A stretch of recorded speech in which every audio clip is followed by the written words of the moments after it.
Parenting games and laughs galore. We bring fun straight to your door. Pop culture, talk and trivia, history and new video games. Movies, music, wrestling too. Sports and stories just for you. Every week a brand new show. Come along, it's time to go. Soapbox or dashboard, oh hey. We're here to brighten up your day. Grab a snack and take a seat. Let's dive in, the fun's complete.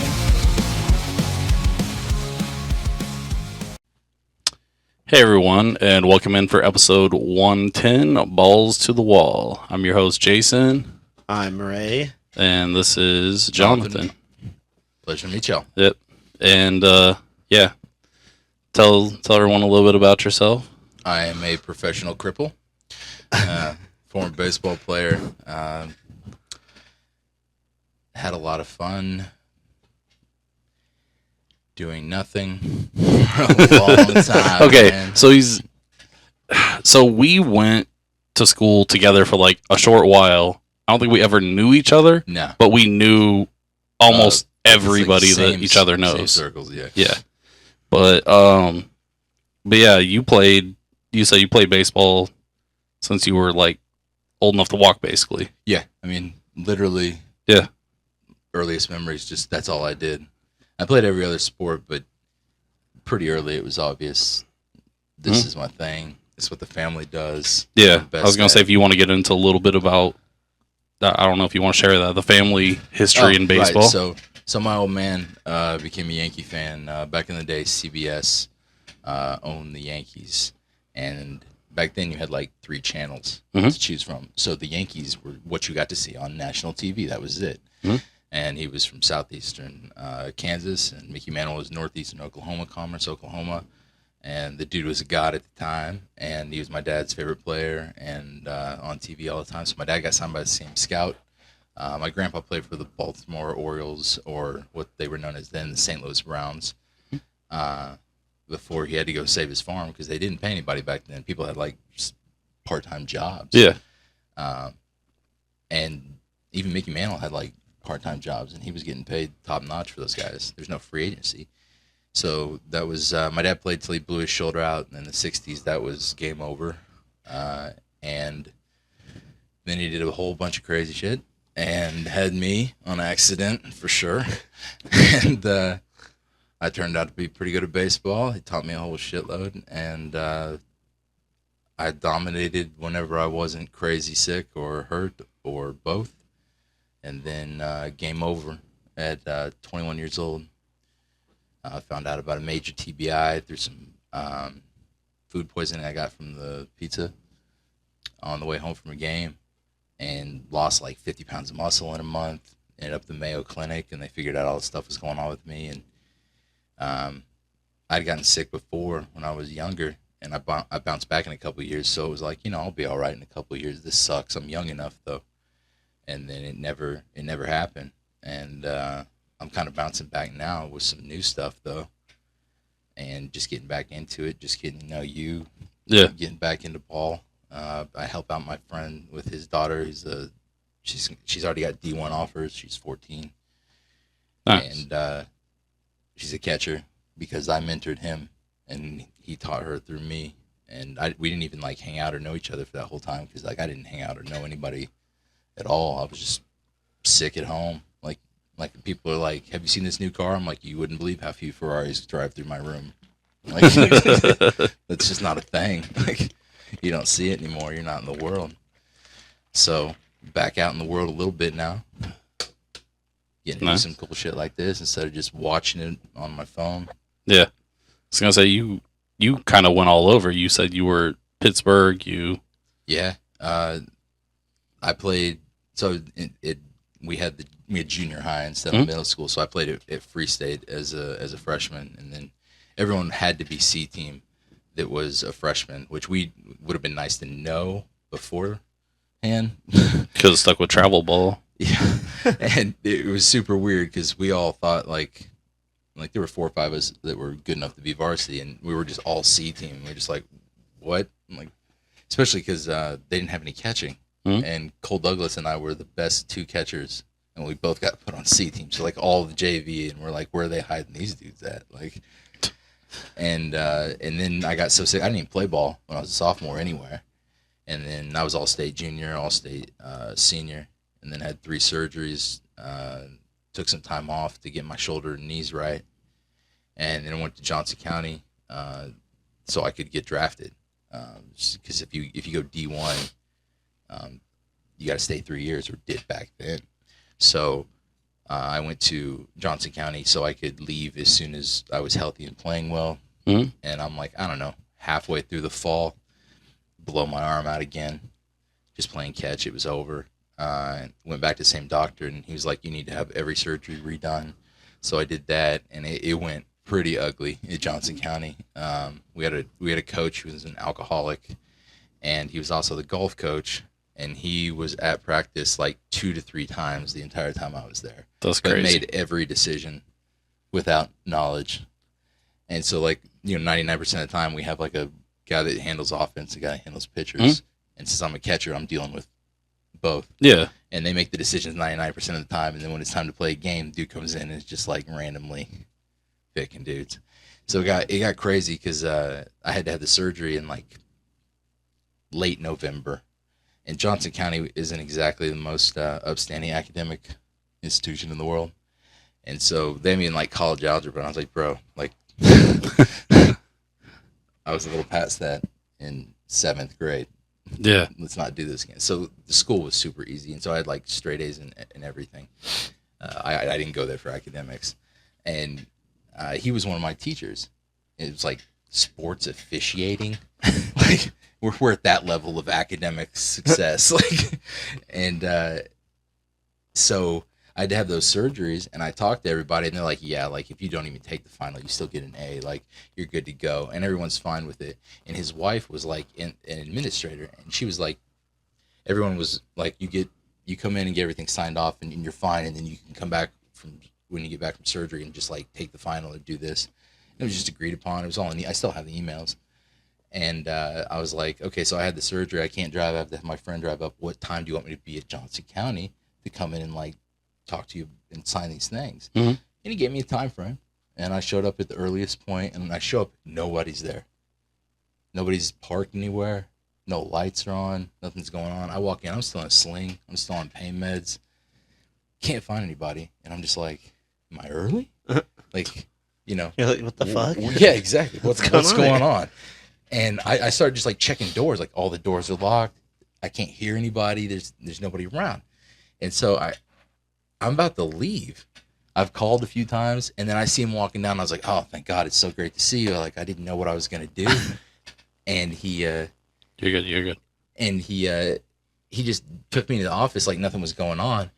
And then he just out of nowhere starts cussing me out. Just like horrible stuff.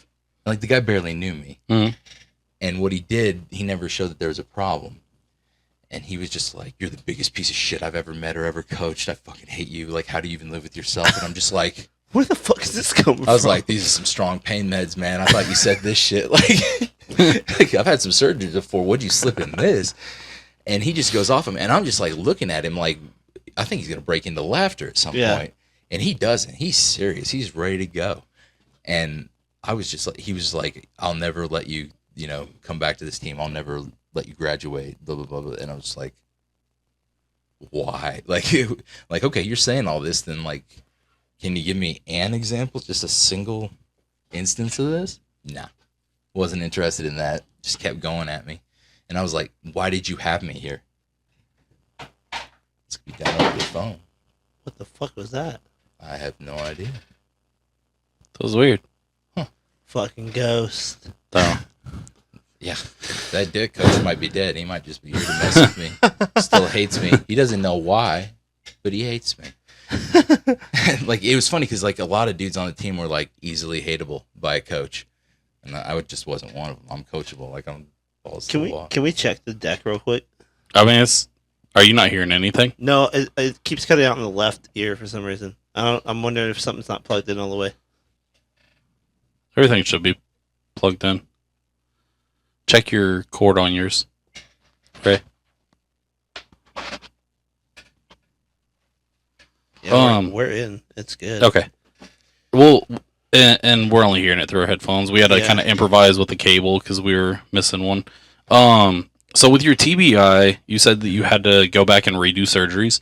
Was that because like your body wasn't done growing when you had them? It was because the TBI makes it so the skeleton continued from when I had the TBI till the end of time. It contorts in a specific way, and so it just keeps going and going. And based off what activities you do, it injures or blows out certain joints in a certain way. And one of those was the shoulder and the knees and other stuff. And so I would have the surgery and they would successfully put that joint back together. If you looked at it just in an MRI, you're like, okay, this is cleaned out, this is attached, everything's there. But then when you go back to do the actual activities, it can't withstand it. It will never be able to withstand it. And so I'd have it done correctly and they would just blow, just repeatedly. I wasn't even getting through physical therapy. The last time I had my shoulder blow out, it was on the very last day of my throwing day. Because they have this long throwing program you have to do. Because there's like shoulder surgery for normal people and there's shoulder surgery for like people that play baseball. It's a whole different throwing program and stuff that nobody does that doesn't play baseball. There's no reason to do that. Yeah. And I'm playing catch with my buddy and like we're getting long and you have to do a certain distance, certain number of tosses, and I throw it and it goes like 30 feet. And I threw it hard and I was like, like, something to feel right. Yeah, I could feel. Like, you can feel it go because they reattach it by like drilling anchors in the head of your humerus, and tying it down. And like when they come out, there's like your arm it's not there anymore. You're like it's not working. Yeah, like that's it. Like it's not even attached. It's just hanging. And we're like everyone was like yelling at me because they were like working on the field and they were like, "You're not gonna help," and I'm like. You're like, dude, I can't. I fucking can't. I was like this. I was like literally just holding my arm, and I was like, I just blew my shoulder out. And like, how could you know that? And I was like, because it's like the 7th time I've done it. Like, jeez, had some practice, fellas. And I was right. Unfortunately, I was always like, please tell me this is not what I think it is. And so it just with the TBI, it made the skeleton torque against itself. Did a whole bunch of stuff I had no idea about until I became disabled. Like when the ball comes at me, it disappears halfway. I thought that was for everybody. I thought it's just coming fast as the way your brain processes. No, that's just me. I didn't remember apparently what it was like before 9 because it was like I don't know, coach pitch or t-ball. Like, and so the TBI just messed all the joints up in my body in every way. And based on what you do is how it like reacts to you. Which things get blown out. Which things get worn out, and that's just it's forever. I do physical therapy now for it. I go get these new glasses, and when you put the glasses on, they will actually put it's basically a prescription for your TBI. So like instead of fixing what your eyes are messed up on and getting you back to 2020, so your the whole problem is your brain misinterprets what your eyes see, and then based on that, it makes everything else react in a certain way. And you put these glasses on, and it just puts you back to normal. So all of a sudden, your skeleton just goes back to where it's supposed to be. You get taller, like you have way more range of motion. These glasses do it? Yeah, that's crazy. You like they have you when you first do it. They have you just like in your underwear, and they're like, okay, walk up and down the hall, and like you could feel it like start to shift and like go back into place. Why in your underwear though? Is like so you can look it. Down and be like, oh shit, it is bigger. They want to see it. I was like, bro, what kind of glasses are these? Give a stronger prescription. Like, how high can we go? They want to get some for her too. So like when I walk, I'm like lean to the left and like throw my leg, and they could start to see like I'm actually like walking normally, or like it's called guarding. You'll hold your shoulder in like this, and then like all of a sudden I'll start like actually moving normally. And so you're just in like I was in like just like gym shorts. And boxers, and just so they can see your like skeleton start to go back, so they know because they have you like do these like actual optometrist, optometry like tests to see what your prescription is, and then they have you like test it out physically with a physical therapist, and they're like, okay, it's not quite all the way there, it's there, and it moves you back into place, and then you can do the physical therapy that they have, which is like physical therapy sucks. It is like it's super tedious and monotonous. And it's very difficult, even though it seems super easy, but you're just trying to get like certain parts of your leg or your abdomen to like fire, so it'll like hold your body back in place. And so you have to do these weird like progressive exercises to get there. And the first time I tried to do it, I couldn't do it because I was too sick. And so now that I'm going back, I can actually handle it, and I get some new glasses pretty soon. I don't know what that's going to be like. Now, is it something that you'll have to have like redone like every couple of years, or? I don't know. It's so the people I go to invented this. They found this like traumatic brain injury in medicine, and they revolutionized the way you do physical therapy. That's crazy. Because everyone else, like when you go in, they just look at the joint. You're like, I have knee problems, and they just look at that, and they're like, okay, we can fix what's in here. Okay, that's fine. Theoretically, with 99% of the world, if your knee's like that, you're good to go. And they look at the whole thing and how it goes together, and it's. My parents called it voodoo. Like when you watch it, it's just like because you don't have to say I have this problem. He'll tell you like all these things that are wrong. Yeah. With you. So does like the TBI tell your brain like, hey, this is the way you need to stand and shit like that, and then that fucks with your skeleton? Yeah, they described it as like being on the edge of a cliff all the time, and so your body like kind of pulls back in certain ways, or like it just involuntarily does that. And so my brain doesn't actually. Like my conscious brain doesn't realize that's ever happening. To me, it's just because I mean, before 9, I was normal, and then it was progressive and stuff, and so there's never a point where I felt like I was seeing things differently, or my body was reacting. It was just I wasn't getting the same results. It was just like I used to be the front of the line when we're running. I haven't taken any time off. What's going on? You don't decline at 15 years old. Yeah, you know what I mean. Like I'd talk to people and I'd be like, you know how this guy in baseball is declining because he's like 38. I'm like, I get that he's 38, but like, what's going on in the teens? So, what you see makes your body react in a different way, and that's the way mine does. I'm not sure about what everyone else is like, but you do that, and the body just subconsciously will contort and move everything against itself a little bit enough that it will mess you up over enough time. And it's they say that you can have enough therapy to like undo it. Yeah. But they're not sure how long that'll take, or. So they're thinking that these glasses will like, the optics of it will trick your brain into being how you're like, have your body how it should be. Yeah. Oh, eventually over time. And then because without the glasses, it doesn't matter what, like if I do squats, you would think a normal person that you do squats, you're going to get like your hamstrings and your butt working. It won't work on me. Like just my quads and my calves and my hip flexors will fire. There's nothing I can do to get that to work. So with the glasses on, it gets everything in place, and then everything fires normally. So I can get everything. So all my muscles, every muscle in my body either doesn't work at all, or it overfires. And so they're trying to get the ones that overfire to relax, and the ones that don't fire to get strong, and then hold it in place the way it's supposed to be. And that's the theory behind it. And like the guy that invented it, he wrote a whole bunch of books, and like now it's the way professional athletes are, they're looked at like holistically instead of just, oh, you hurt your ankle, blah blah blah.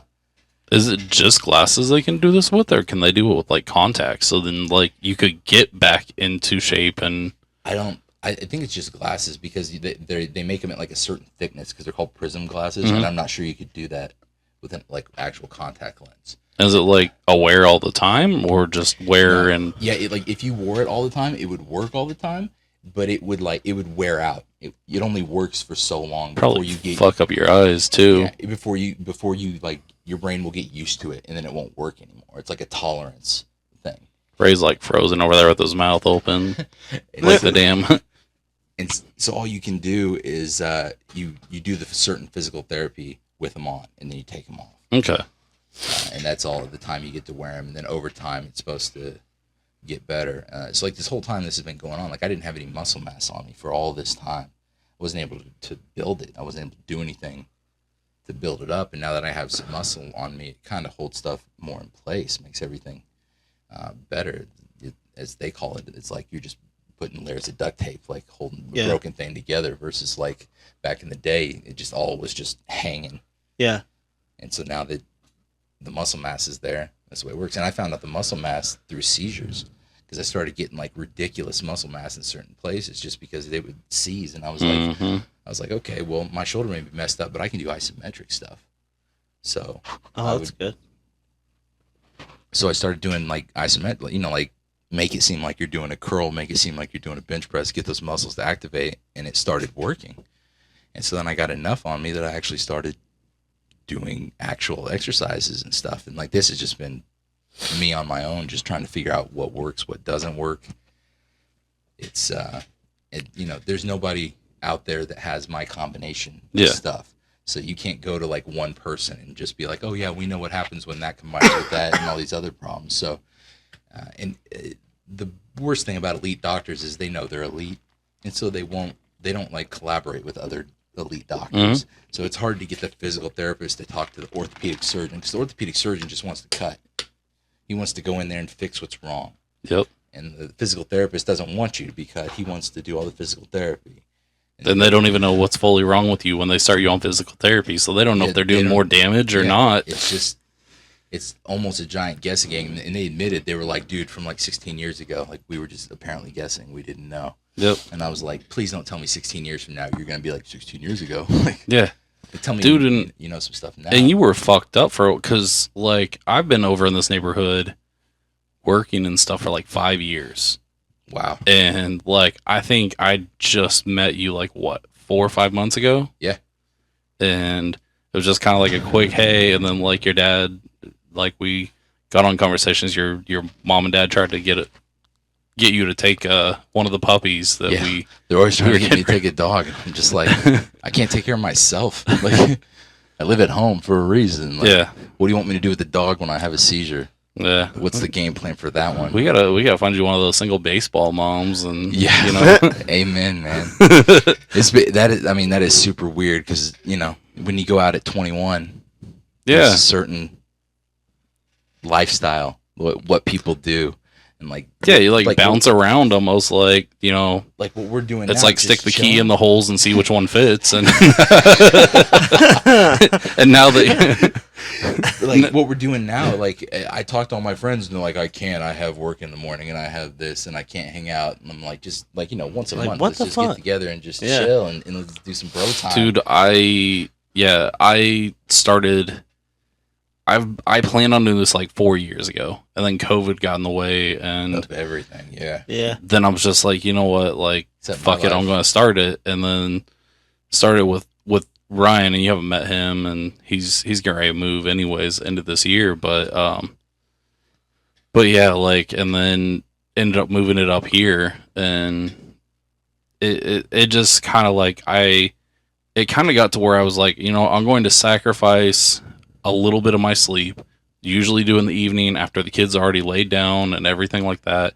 Sometimes we'll pop it in during the day on a weekend, but like, I mean, sometimes you gotta make, this is like my therapy. This is your mental health day, man. Like, I hit the gym. That's my that's my mental therapy. Like, I talk to people our age that have kids, and it's like they're constantly like, bro, you don't ever go out. It's like, because I'm got my kids. Like, you got a job and kids and a wife and a house, and you got to deal with the yard. You got to deal with your work. You don't have time.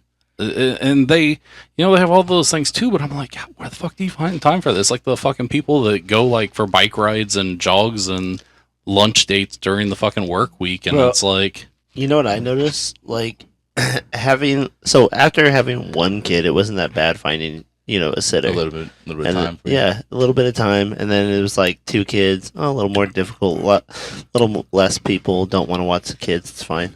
And then it's like 3 kids. Nobody wants to watch the kids. It's like, we're not doing all 3 fucking kids. Well, like, when they get a little bit older, one, and then you give the other 2 to someone else. It's like, what the fuck? You gotta like piecemeal out your plan.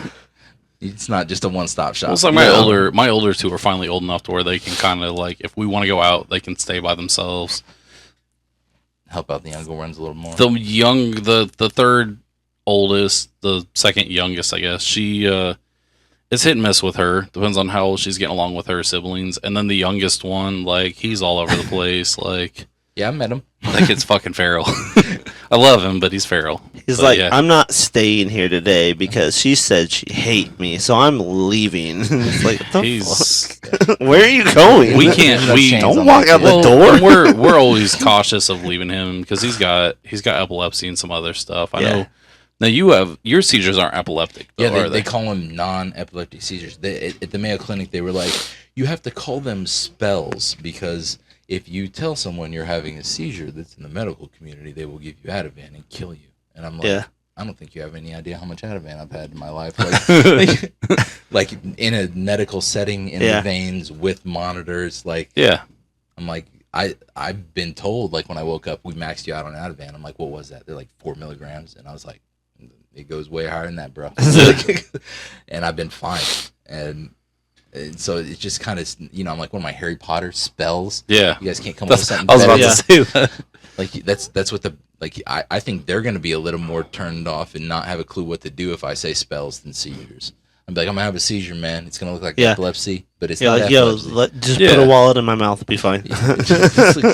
Because they don't even, you know, like, when I first started having them, like, people with epilepsy died. Like, all the time from it. It's some brutal stuff. And so they thought that's what was happening to me, because apparently it looks just like an epileptic seizure. Well, it was because, like back in the day, like, they wanted you to try to hold people down that were having a seizure. Yeah, and sometimes it was on their back and stuff, and they were like, "Don't let them swallow their tongue," and it's like, don't put your finger in there, man. They're gonna bite it off. Yeah, they're not even gonna know. It's like, turn them on their side, make sure they don't throw up. Like, they'll be good. And very rarely, I was told, very rarely, do epileptic seizures actually, like, if you take care of them right, if you put them on their side, does it even cause, like, brain damage or anything? It just makes it hard. Like, I know with my son, his airway is starting to close, and so they had to put him on a vent and medically induced coma. Like, fully intubate him and everything, right? Yeah, that's how I woke up for my first one. I just woke up, like, fully conscious with, like, the whole thing in the throat. What the fuck? Like, guys, like, like, pull this out. It was. I was in a hospital room, and now I'm in a dark ICU. Yeah. Yep. This plastic thing down my throat and tape on my face. Like, fuck. It's the scariest fucking thing. Yeah, because they couldn't stop it. They hit me with all the Kemper and Ativan they could give me. Nothing. Yep. Because it's not epileptic. Like, I'm sure it works on your son. Well, and it might work to, like, some extent to calm it down with you, but, like, if you're going full blown, like, it's. Well, yeah. The other thing is that, like, you know, I ask them, I'm like, okay, what's the max dose for 63250? Because, like, you know, what's the max dose for your son versus me? It's like, that's a different. So like, there's totally different dosage. I got a different metabolism, different tolerance, just different build. Like, trust me, with all the meds I've had, like, it's a different story. Like, you guys know, with drinking, some people can handle more. Yeah. And it's like a different thing. Like, somebody has 4 beers, they're a little messed up. Somebody has 4 beers, they don't even feel it. Yeah. Like, they're like, I'm not even buzzed. Right. I mean, it's just that whole difference in how your body handles it. Across the line, everybody's just a little different. But in medicine, they just have this, like, you know, one size fits all thing. And I'm like, at the ER here, they would hit me with, because they started giving me Ativan before seizures. Because of nausea, and I'm allergic to, like, every nausea med out there. And so they're like, they came in one time and were like, listen, man, like, we've given you, like, everything, and it's been ugly. Like, the responses are pretty bad. It goes from, like, asphyxiation to, like, we have to sedate you. And they're like, we don't know what to do. And I'm like, you know, you're the doctors here. Yeah, so you like figure it out. Yeah, I'm not do your research. I'm not at home with a full pharmacy and all my medical textbooks out, knowing what to do. And I was like, fuck it, let's go to the ER. That sounds like more fun. Yeah. Like, so I'm there, and this pharmacist comes back and is like, have you ever had Ativan? And I was like, you know, I've seen House and, like, you know, medical shows, and I'm like, isn't that like a seizure med? And they were like, yeah, but it can, like, really work on nausea for some reason. And I was like, I've never had it. And so they gave it to me, not knowing. I didn't know it was a benzo. I didn't know it was a benzodiazepine. I didn't know that some people would have a problem with giving it to you.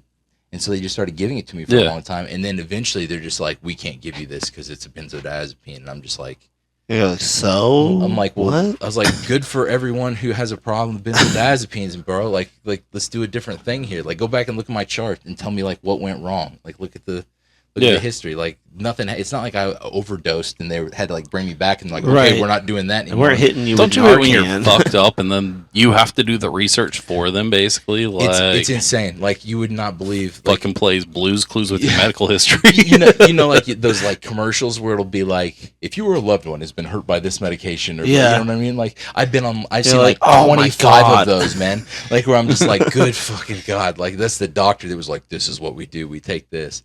And they, like, I had to, like, look stuff up. I'm like, I'm looking at the CDC guidelines, like, how do you treat people in pain clinics and stuff?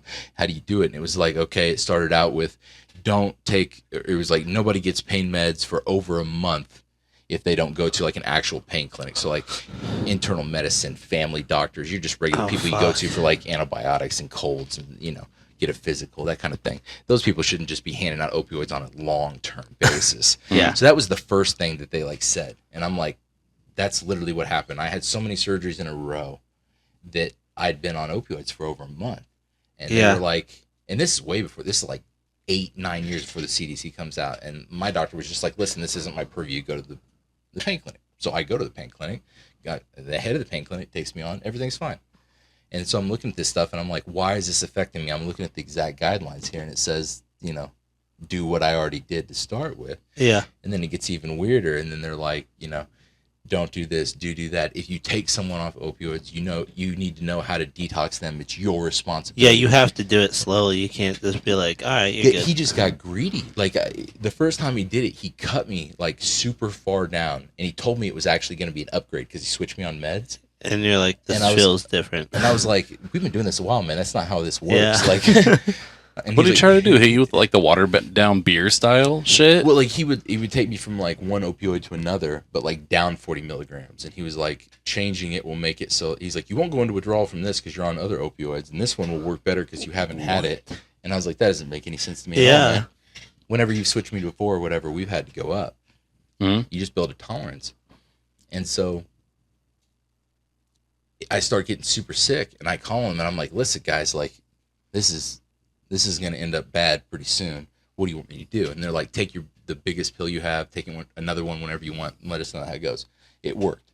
He still cut me like super far, even with it going back up. Mm-hmm.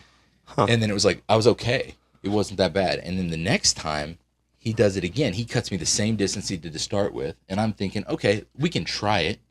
And then if it's pretty bad after a few days, I'll call and he'll just bump me halfway back up. And they won't. They're just like, nope. I'm like, you don't understand what's happening here, guys. This isn't like a choice. This is go to the ER. Yeah. And like he didn't even know what buprenorphine was, which is what you give people. Like I'm in the hospital all those times in the ER, and they're like, we can't give you any more opioids. And I'm like, well, what can you give me? Like I don't care how it happens, man. Like I'm not here like looking for a high. I'm looking to be done with withdrawal one way or another. Because the withdrawal is fucking worse than the pain shit sometimes. It is the worst thing I've ever experienced in my entire life, and I've had some incredibly bad physical shit happen to me. And it's a different level, and it's completely unexplainable. I've had to go through detox twice because I had to detox off the buprenorphine. Mm-hmm. It wasn't like I relapsed, but I had to do detox twice for it. And already doing it, you think you'd have a more mental, clear picture of what's going to happen to you. No, like you can't fathom it until you're in it. It's that bad. Even as someone who's gone through it, I can't explain it. Like I used to explain it like it feels like someone has like a hold of your soul and is trying to rip it out of you and like hit their hands on fire. And that plus the worst emotional and physical thing you've ever gone through combined, it's just it turns your brain into just hell. It is just pure.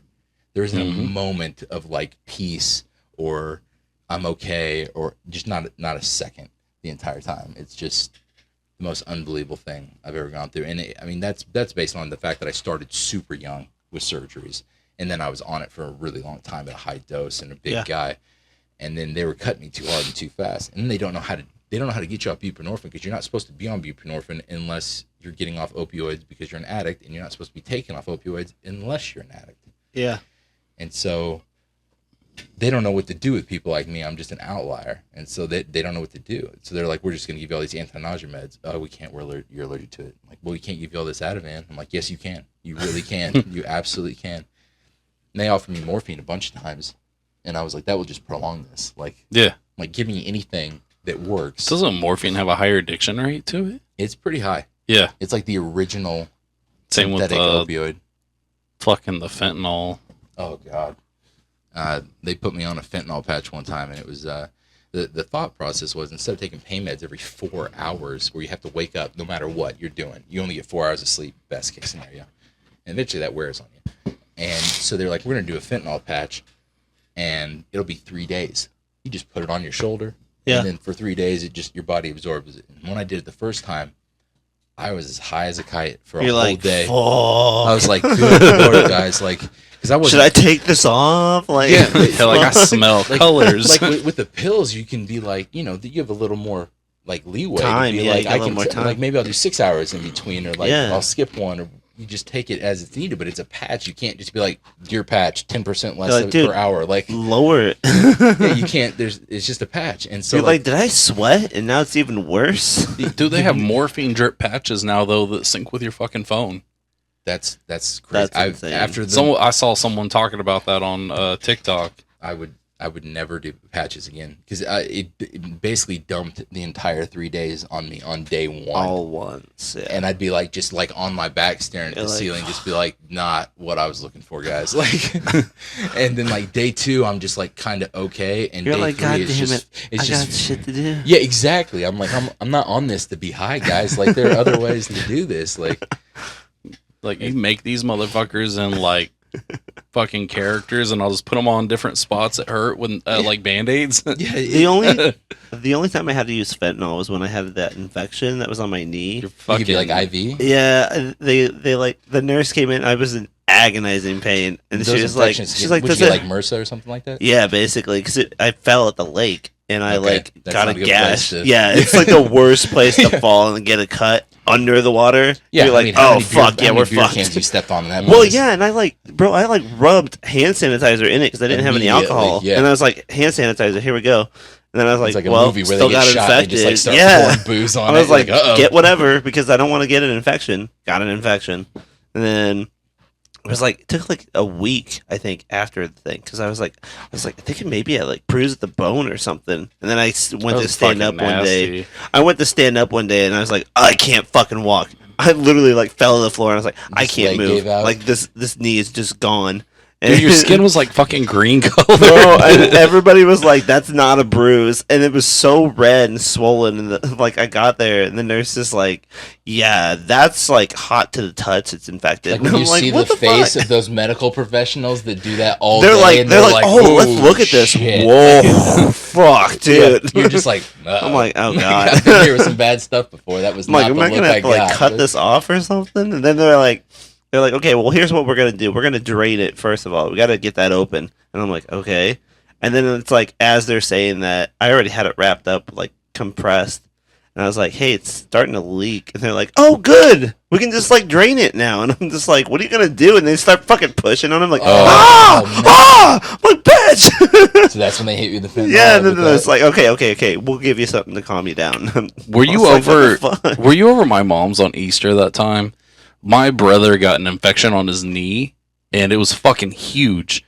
And knee was, or was there like a his thing knee on was it? like on the side, and I went and got a fucking Tractor Supply needle, and we fucking Fucking just boop. yeah. It was fucking. That shit smelled like rot. Yeah, dude, it is It's rotten. bad. It's literally, it's like Yeah. dead body. Yeah. It's inside just one rotten little meat. Spot. Yeah. It's horrible. Dude, it was so much fluid, and we just basically like jabbed the 18 gauge in it and just started squeezing. It was so bad. So when I got out of detox the first time, the plan was to immediately go back on pain meds at the lowest dose. Just start over like what you guys would do. Yeah. And because he was like, it's not an actual medical problem. The problem is administratively you're so high in milligrams. This is the issue. So you have to go down one way or another, or once you put on, they'll drill into your spine and put a permanent morphine pump in you. Yeah. And so like once you get to that level, that like nobody cares anymore. Like Yeah. obviously you're so messed up. And I was like 31 at the time. I was like, nah. Yeah. Like you guys are messing up knee clean outs here. Like I'm not letting you drill into my spine. You're not Right. even an orthopedic surgeon. I'll take the detox. And so then they were like, well, there's another spinal implant you can do. It's not like meds or anything. It's like a nerve block thing. Oh. Where they put it in your spine and you tell them, you're like, I want it to be like to work on this part of my body. Like if you're someone that has like lower body problems, it can work on that more. Yeah. Or if you have like upper back or whatever it is, they can like program it into that. And Wow. I did that. So they let you add a detox before you're fully detoxed, but you're still not doing great. Right. And so they immediately put me in one of those trials, and they were like, well, we always hit people with fentanyl every like 5 minutes for this, and then a bunch of Versed, so you're basically You're like, what the dissociated. fuck? And I was like, I know exactly what will happen if you do that. Like, you're dadding on days of withdrawal to me. Mm-hmm. And I'm like, how long is the procedure? And they're like 15, 20 minutes. And I was like, let's rock it. Just nothing. And so they're like, they just start drilling into my back with me awake. And like, You're like, oh. It was unreal. And I was like, well, they can't do that too many more times. And like, they did. I was like, I'll only be a few more, and it was a long time. You're like, how many fucking things you got to drill in there, man? Yeah, I was like, because I thought it was supposed to be like super short and not complicated, and I was like, I'll suck it up for a little while because I don't. You're like, oh fuck. Yeah. And you're like, what? It's like, dude, how long are we gonna do this? Like, what are you guys just testing me back there? Like, are they just like have like a power drill? Like, watch this shit. This guy's just laying here. Like, he doesn't even know we've been done for 20 minutes. Like. Like, let's just see how long we can until yeah. this is like, I'm done. Like, y'all ever seen this shit before? Like, let's turn around and find out you're part of a Black and Decker infomercial. Yeah, just like have like the safety glasses on. You're just like, but wait, there's for more. $29.95. Really, guys? You're like, what the really, fuck? guys? And so they had me in like recovery, and they were like, "Are you in pain?" And I was like, "Lady, seriously, I'm in like a recovery place. Like, what do you think I'm recovering from?" Like, and she was like, "Well, we'll get you fentanyl." And I was like, "No." And she's like, "What are you gonna do about it?" And I was like, "Is he gonna go away?" She's like, "Yeah." And I was like, "Well, then I'm gonna suck it up." Fuck. And she was like, flabbergasted, just lost her mind. And I was just like, "Have you never understood the concept of like pain for gain? Like, this is short-term pain that will keep me out of long-term withdrawal." Yeah. Like, I'll go through 20 minutes of hell to stay out of 4 more extra days of detox. Like, no way am I doing more of that than I have to. Like, dude, eventually you get tired of it. Like, not really close related, but like I'd have a tooth fixed that they fucked up, and they couldn't. Another story, man. Dude, they couldn't hit the nerve, and so they started drilling. And it wasn't numb, right? Because like they were putting shots on my left side. I was numb up here and down into my chest. How that's supposed to work at all. And it was fucking like it got to the point. Left, man. That is some serious mess up. And I was just like, look, I was like, just start drilling. And they're like, well, you're not numb yet. And I'm just like, just fucking start drilling, dude.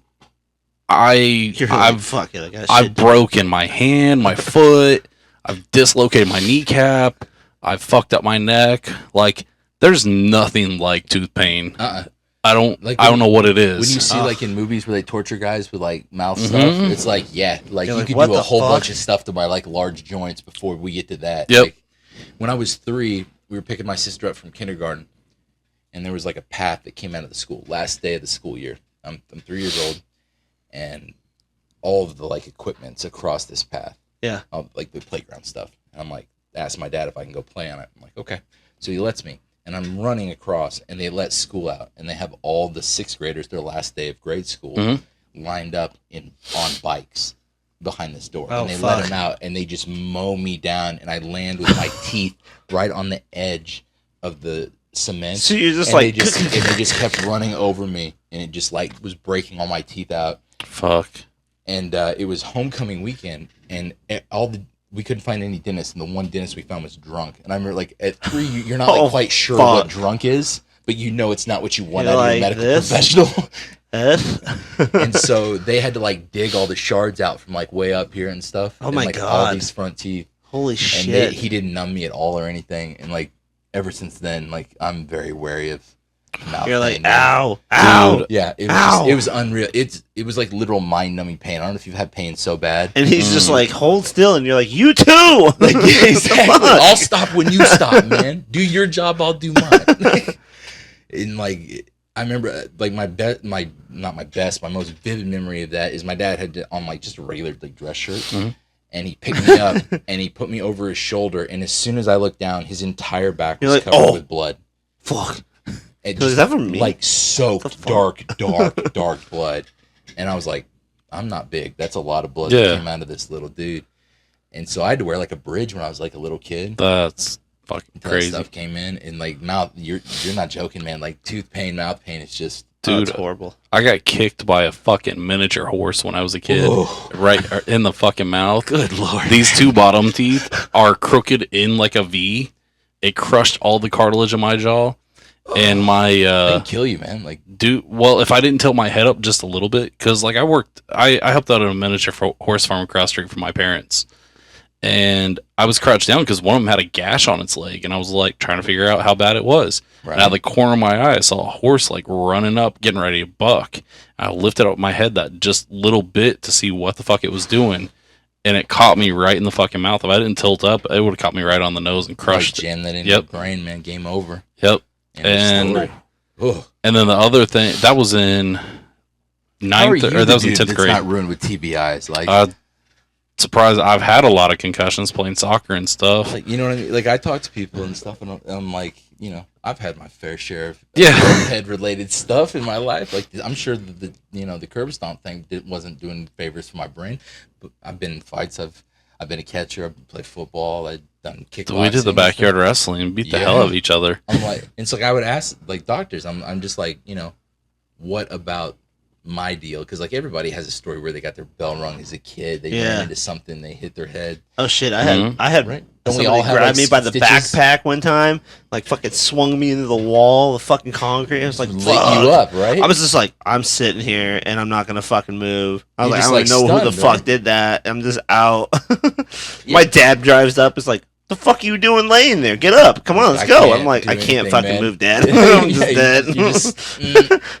Yeah. Gets out of the car. What? I gotta pick you up. I'm like, no, I'm getting up. It's just slow. It's just like a 90-year-old person. Fuck. Like, Fuck. I remember them letting us fucking play around on the playground when it was fucking iced over, and I had my arms. God. I had my arms. I had my arms inside of my coat. And because it was so extra fucking nothing cold. To like actually. No, man. So like one kid slipped into one kid. That kid slipped into another one. It was a fucking domino effect of like 4 of us. I was the last one to get it, and I went straight down, and I fucking hit my chin. Lost a fucking chunk of the bone. And I don't know why, but I was scared of stitches then because I was in like 5th grade. Yeah, dude. I used to be scared of death needles when I was like I was like, like fuck that. Like y'all can Band-Aid this or something. Like, do something different. Super glue. We're done. Yeah. See, I've never broken a bone, but I'm pretty sure I like chipped my shin when I was little. Your shin? Like, my shin. Because, like, I swear to God, this kid, we were playing baseball. Like, lots of people we were playing, they don't play sports and they don't get like a thorough check. Yeah. We were just playing baseball like outside of school one day, and this kid like throws the bat, not knowing that I'm sitting over here in the fucking dugout, and he's just like boom. Drills you right in I'm the like, shin. fuck. And they're like, oh, that looks really bad, and I'm like, yeah, I think it's fucking broken. Right, like you didn't go get like an MRI. No, I didn't go. My mom mom picked me up and put an ice pack on it, and they're like, okay, you're good, you can still walk. I'm like, yeah, I don't think it's broken. But I still think I fucking broke something in here. It still hurts. Like I'll run and I'll be like, oh fuck, I can't fucking run anymore. I mean, there's so many different there's stuff called like green stick fractures. Mm-hmm. Like you can do that, and like it's not like a micro fracture basically, but like it doesn't heal right. It's just not that big of a deal, and it's not like your bones kind of look the same. It's not like one's going crazy in one direction or whatever. But like that's technically I don't think I've ever had an MRI done on me. Oh my god! I've had enough for all y'all. Yeah, I've had over 100. Jeez, seriously. I thought I've had a lot. I broke my hand. 12, so jeez. I've been working hard. So I broke my hand when I was right out of high school when I was working at Checkers, and I was a cart pusher, and so I was trying to push everything using my left hand and my forearm. And your forearm, yeah. And that put me real close to the fucking carts. And so every time I was pushing a line of carts, my fucking shins were hitting that bar. At the bottom, just clank, same fucking spot. And over a couple week period, it bruised the bone enough to where it was fucking soft. The bone was mushy. Have you ever seen that? There's a legitimate like Black Ops torture technique where they like hit you in the same spot, like in your shin. Just it's not even hard. Just like repeatedly. And it's like, just a soft. Like some people will go like a long time and they won't break. And the doctor will like compare it to them being hit in like the shin by a bus. Mm-hmm. Oh my god. It's nuts. Like all the stuff you see on TV that's like a regular torture deal is not as bad as the stuff in real life. Like there's way worse stuff out there. They know. Like, I don't know. Spots are. I don't know about the whole like shit underneath the fingernails thing. That's pretty brutal. I've had a cardboard cut. I was cutting cardboard with an X-Acto blade one time, and I was like, done. Then I'm like ripping it apart, and I go to separate it, and I slide my thumb like right in it, and I'm just like, I know what that's like. I'm like, oh motherfucker! And I was like, I never seen a cardboard cut go so fucking deep, except when it goes underneath. It's like an epic paper cut. What the fuck? So my worst cut that I got working at a printing place wasn't a paper cut. I never got a paper cut the whole time working at a printing place. What I got was a metal press plate that's about as thin as a piece of paper. Yeah. I caught the corner of that under my fucking fingernail. Yeah. So I was catching my junior year, and in high school, like, you have to have a really good team defense to like have many plays at the plate, legitimate, like bang bang. Yeah. What it matters. And we finally had one, and I was just super excited for it. And we had the guy, and as a catcher, you tell people where to throw the ball, like cut four, come four, whatever the situation is. Our shortstop, he was all state. He comes up with it, throws me an absolute strike. I catch it, and what you do is you catch it, and you put your hand over the ball so nothing can slide out. And then you drop your knee, and you go to tag the guy. And this guy became my friend years later, playing college ball. And he slid in, and I tagged him right on the foot hard. And the ball came out, and I could not figure out the physics and logistics. Did the ball? Yeah, I'm like, I did that perfectly. I caught it, I got it, hands covered it, down, I drilled it, nothing's going on. And I'm like, I'm cussing a lot to myself. I'm just like motherfucker, shit, fuck it. Like, and I'm catching, so like I'm just squatting behind the plate, just waiting, and I'm pissed, and I have my hand like between my legs ready to give signs. And the umpire's like, son, are you gonna be okay? And I was like, I'm just mad, I don't even know what happened. And he was like, I understand that, but you need to look between your legs. And there's like a pool of blood like that big in the dirt, and like my hand's just pouring blood. His fucking cleats caught your hand. His cleat went under this fingernail, and it like ripped a whole bunch of tendons and ripped the fingernail off. You can see where it used to like grow back. See that like one right there? And like, see how my fingers don't touch there? Yeah. So like it tore a tendon and everything, and then it got all infected. And they had to take me out because I was just covered in blood, and they had to bring all this stuff in to soak the blood up and everything. And that was just unbelievably painful, just underneath the fingernail stuff. That's nuts. So fucking one of the worst places to get hurt. And they have like a hot little thing that they put through your fingernail to like relieve the pressure, and then blood will shoot up like that high out of your hand. Yep. And my doctor accidentally hit my nail bed with it, and like, I mean, that lit me up like crazy. I couldn't even talk. I wanted to scream and stuff, but I couldn't. I was just like, so Kai broke his toe in like the most freak accident way playing soccer. It was so first game, it was fucking, he did great.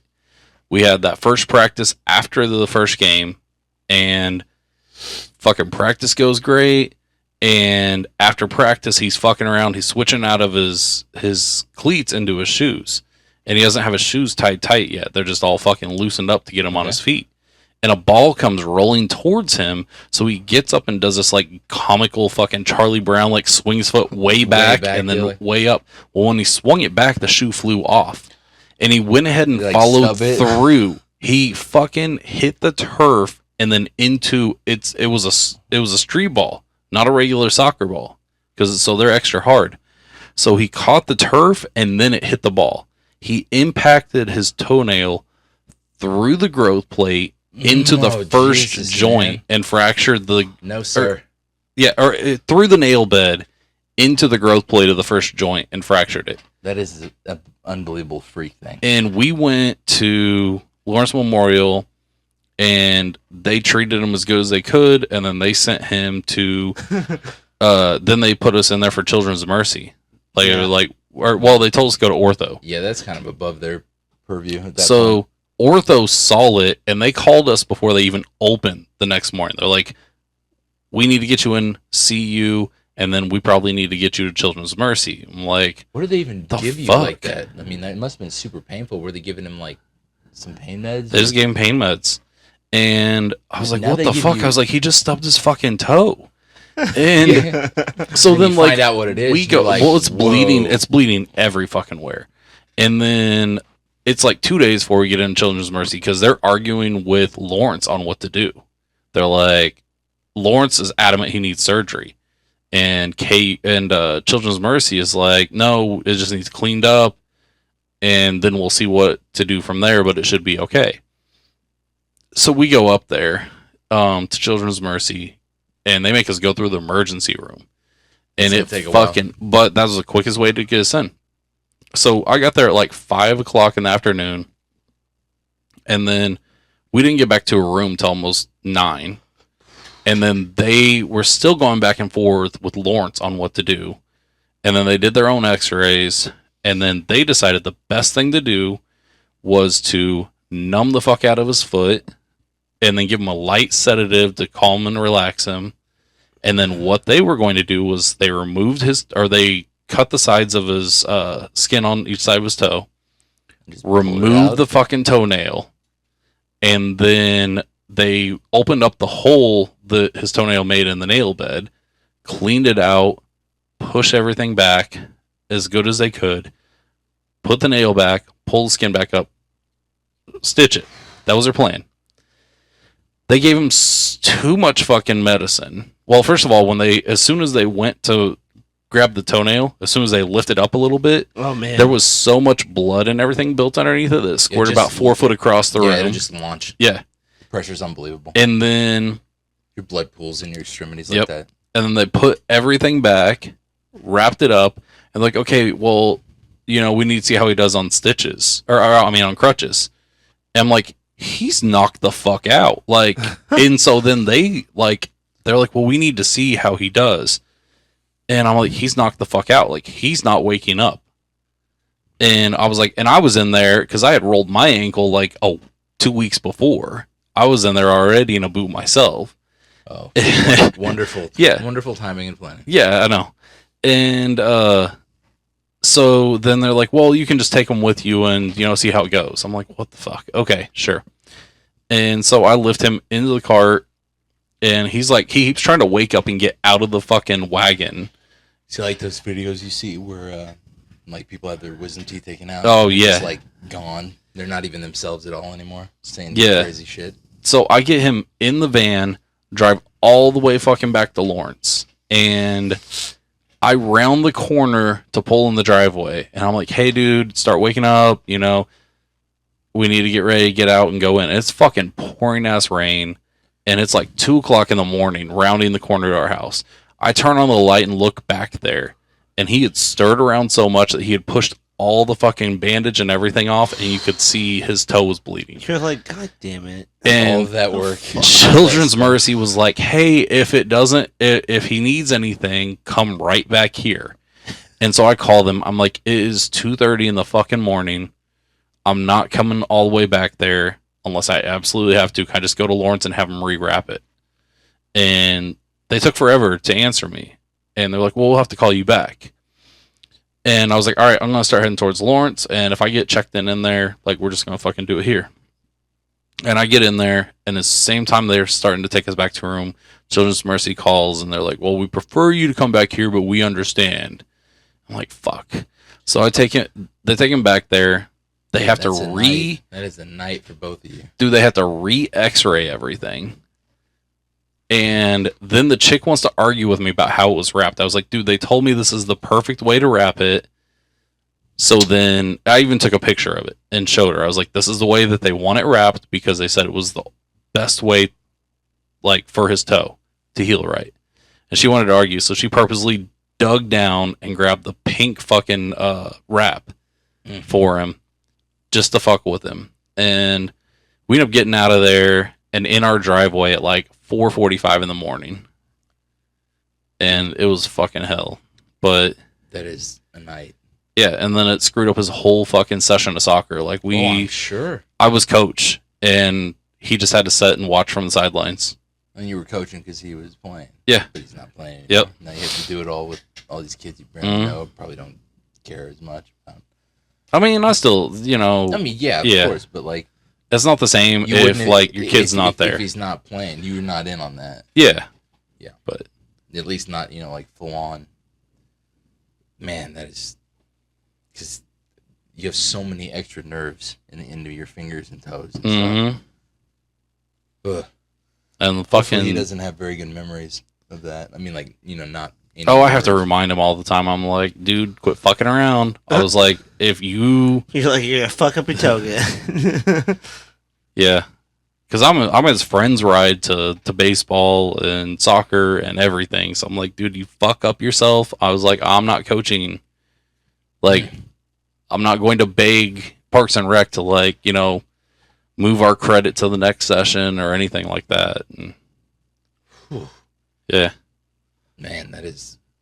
I mean, I've broken toes before, but it's nothing like that. It was just like the weirdest fucking freak accident. Like, how the fuck do you do that? Like, yeah, that's something you would think like there'd have to be like something involved, like the land on it. It was heavy, like machinery, or or you would have to try to do something like really bad. You wouldn't be just like some kid tried to hit a soccer ball and then bam. Like, I've never heard that before from anybody. And like usually with a broken toe, they're just like, we can't do anything. It's gonna hurt for a while. Yeah, just walk it off. Yeah, I mean, if it's like fully dislocated, they can put it back in. But like other than that, there's not a whole lot they do for broken toes. Maybe a splint. Dude, they were talking about a pin that was going to go through the tip. Through? Yeah, it was going to go through the tip to the first knuckle in the main part of the foot. Are they going to have like stuff coming out of the top? Yep. They could tighten That's it and insane. stuff. You know who Jabba Chamberlain is or was? I think so. Yeah. He had a young kid, and he was like at one of those, I don't know, like gymnastic places, and there were a whole bunch of. Give me a second. You're good. Kleenex, paper towel. Oh.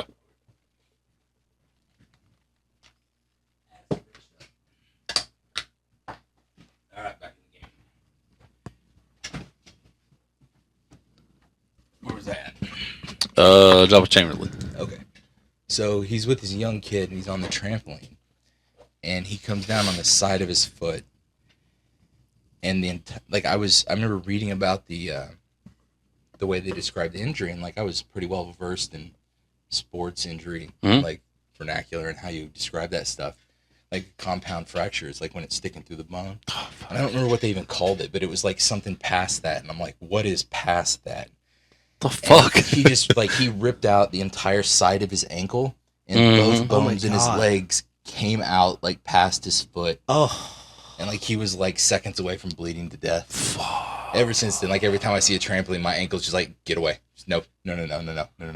Dude, okay, so the worst injury I saw, and it's up there with that, is I saw someone get their fucking leg crushed so weird that their foot was where their knee was. Like, I'm serious. God. Like the whole lower part of their a soda can. Dude, just like okay, so like say this is the knee right here. The fucking foot or the lower bone went all the way up. No, sir. And the foot was like, yeah. It's just like in his femur. I would like, pray for someone to knock me out if that happened. They had to be everything had to be amputated. Oh my god! The worst thing I ever saw was I was playing baseball at YSI when I was way younger, and it was only like 300 feet in the fence. And pull your mic up just a little bit. You know who Keaton Mishler is? Yeah. So he was on the team. He's in first base. We used to call him Flat Tire because he was so slow. Lovingly, and so I hit a double in the right center field gap, and he takes off, and he comes around to score. And so I'm coming to second, and like the throw's coming in from the outfield, and their shortstop gets it, and I'm like just right at second base. They don't have anybody covering second base, so I'm just right there. And the shortstop's next to me. He catches it, and he goes to throw to home. And when he does, I'm like the distance I am from you guys right now. It's just like right there, and I could see it happen like step by step. He broke both bones in his arm, in his forearm, and that came apart. Then he dislocated his elbow. Then he broke his humerus, and then he dislocated his shoulder. Just like bang, bang. That's bang. something you can't fucking go through. You could just see it was like slow motion for me. I just watched it, and it was horrific because the first one happened, and I was like, oh my god, and then it was just like boom, boom, boom, boom, just like down the line, and he is just wailing right on the ground like no shit, right? Yeah, the toughest dude of all time is wailing at that point, and I end up at third base because he obviously didn't make a good throw, and so I'm at third base, and like they take him off in an ambulance, and like it's brutal. There's blood. It's not fun, and I'm at third base like. Is that something that happens to people? Like, you're like, what the fuck? You know what I mean? Like I'm rethinking this whole fucking sports thing. Like, I saw him throw it. Like, am I next? He didn't do some crazy angle or like weird deal. He just threw a baseball, man, and his whole arm was just like dun dun dun dun dun, dun just down the line.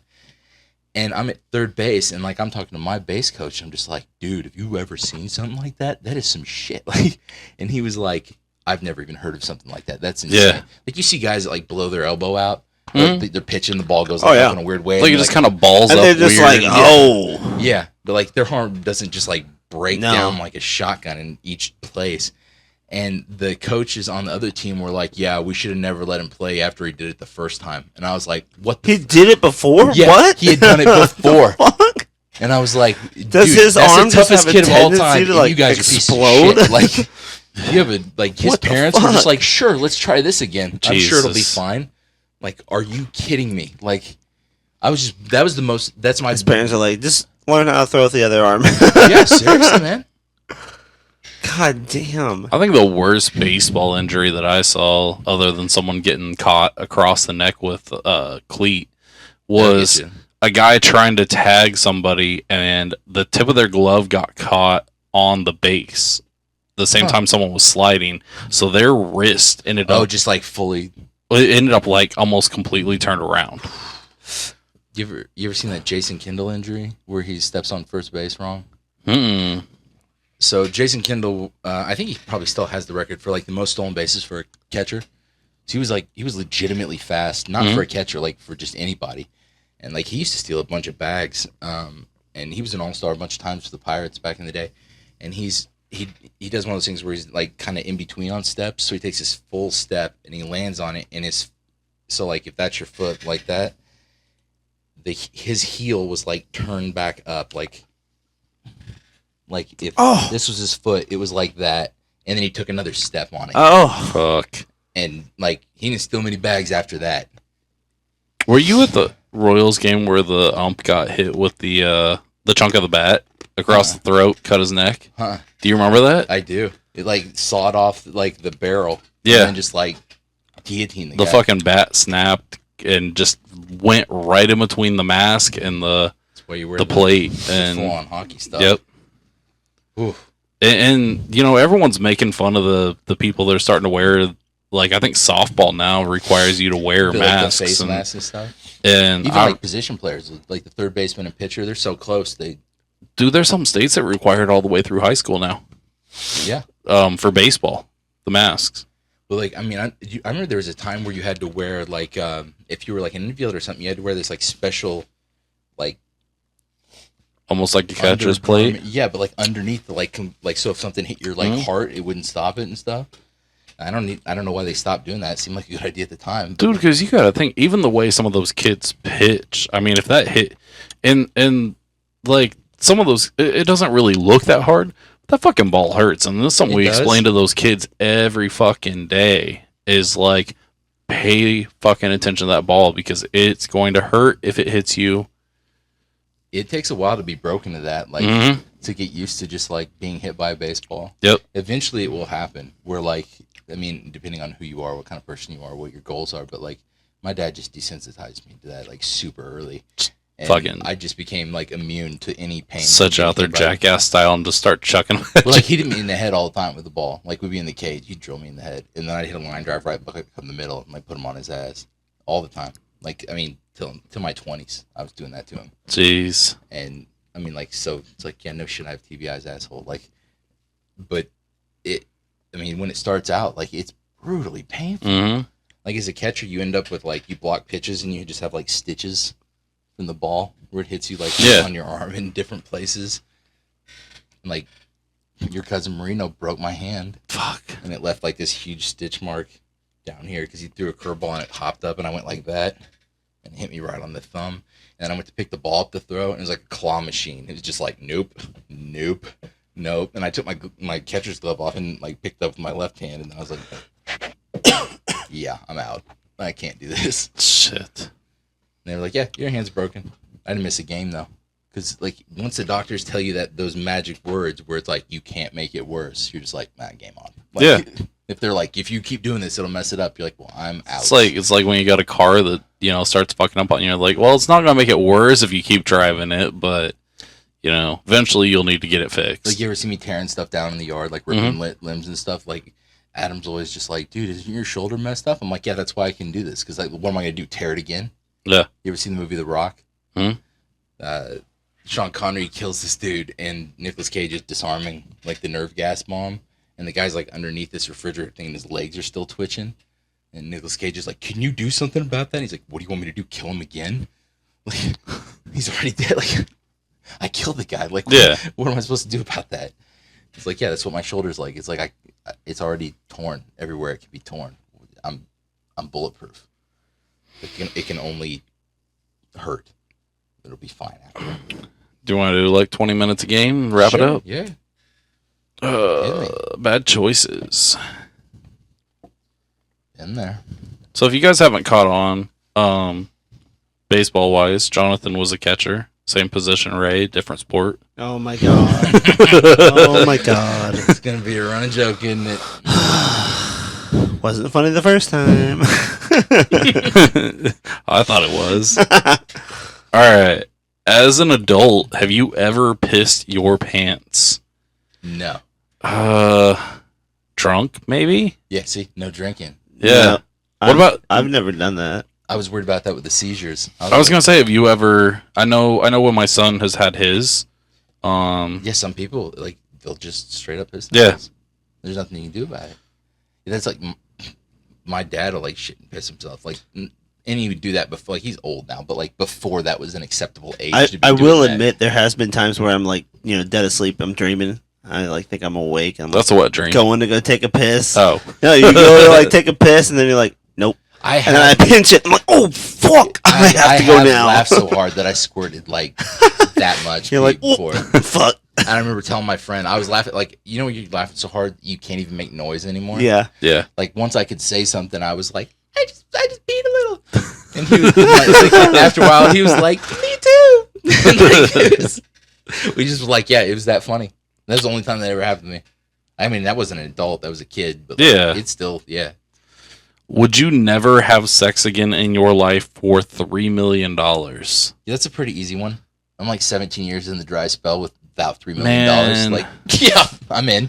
I mean, like, does you that have a jacked up shoulder for $3 million? I'm like, yeah. Does that exclude like the foreplay shit? Like, is it just like all sex? That's a completely different story. Because I mean, like, if you can at least do like sexual related stuff, just no penetration, then sure, I'd do it for $3 million. But like nothing. Yeah, nothing. I mean, I don't know. And it's. I mean, you know, I don't know when that card was made, but like $3 million isn't what it used to be. You know, I mean, it's still that is a ton of money, but it's not like, you know, fuck you forever. I can do whatever I want. Buy yacht money. It's like you still have to budget that for the rest of your life at our age. Yeah, especially kids and wife. You'd have to know somebody that knows exactly how to invest that, like, or know how to do it yourself. I mean, because you definitely have to invest it. There's no way, dude. I know. Just blow all that and be good. I have a family member back in the early '90s that won like $2 million on a lottery. And those people go broke so fast. They fucking blew through it so fucking fast. Has your friendliness ever been misinterpreted as flirting? Oh yeah. That was like, I think that's just down the line everybody, right? Yeah. And like, honestly, I'm not that friendly towards like females I don't know. But I made that mistake, and I was nice to a friend of mine's friend.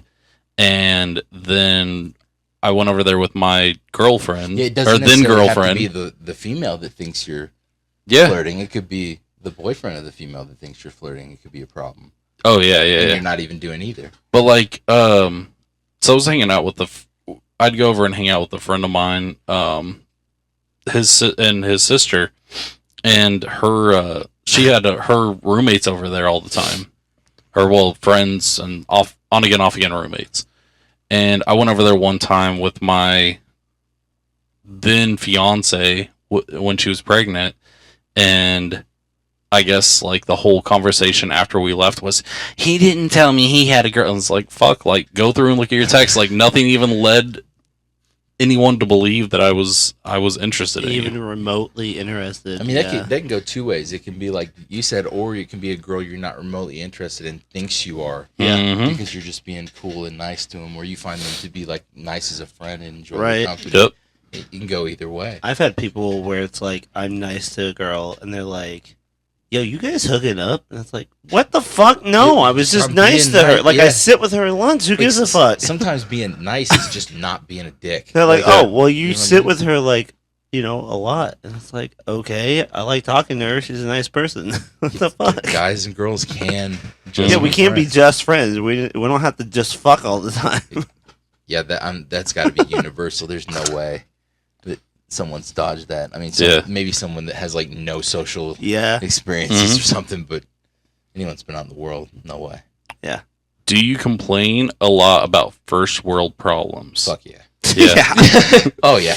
Bro, the other day I was putting a trash bag in the trash can. I'm like, oh, the fucking trash bag ripped. Dude, fuck, I gotta get a new one. I'm just like, oh, the other night we were talking about sunflower seeds and you were bitching about them not having like they don't have nacho anymore. What the fuck?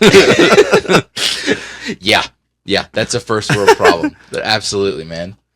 Like I won't complain about some horrible stuff, and then I'll just bitch about the this is bullshit. Yeah. Oh. When I used to help out at the bar, we had this fucking guy that everything, it didn't matter how severe it was, his response was always like, Murphy's Law, and I'm just like, some chick like whatever upset wrong, that her right? boyfriend Just dumped Murphy's her. Law, right? Anything can go wrong will go wrong. Yeah.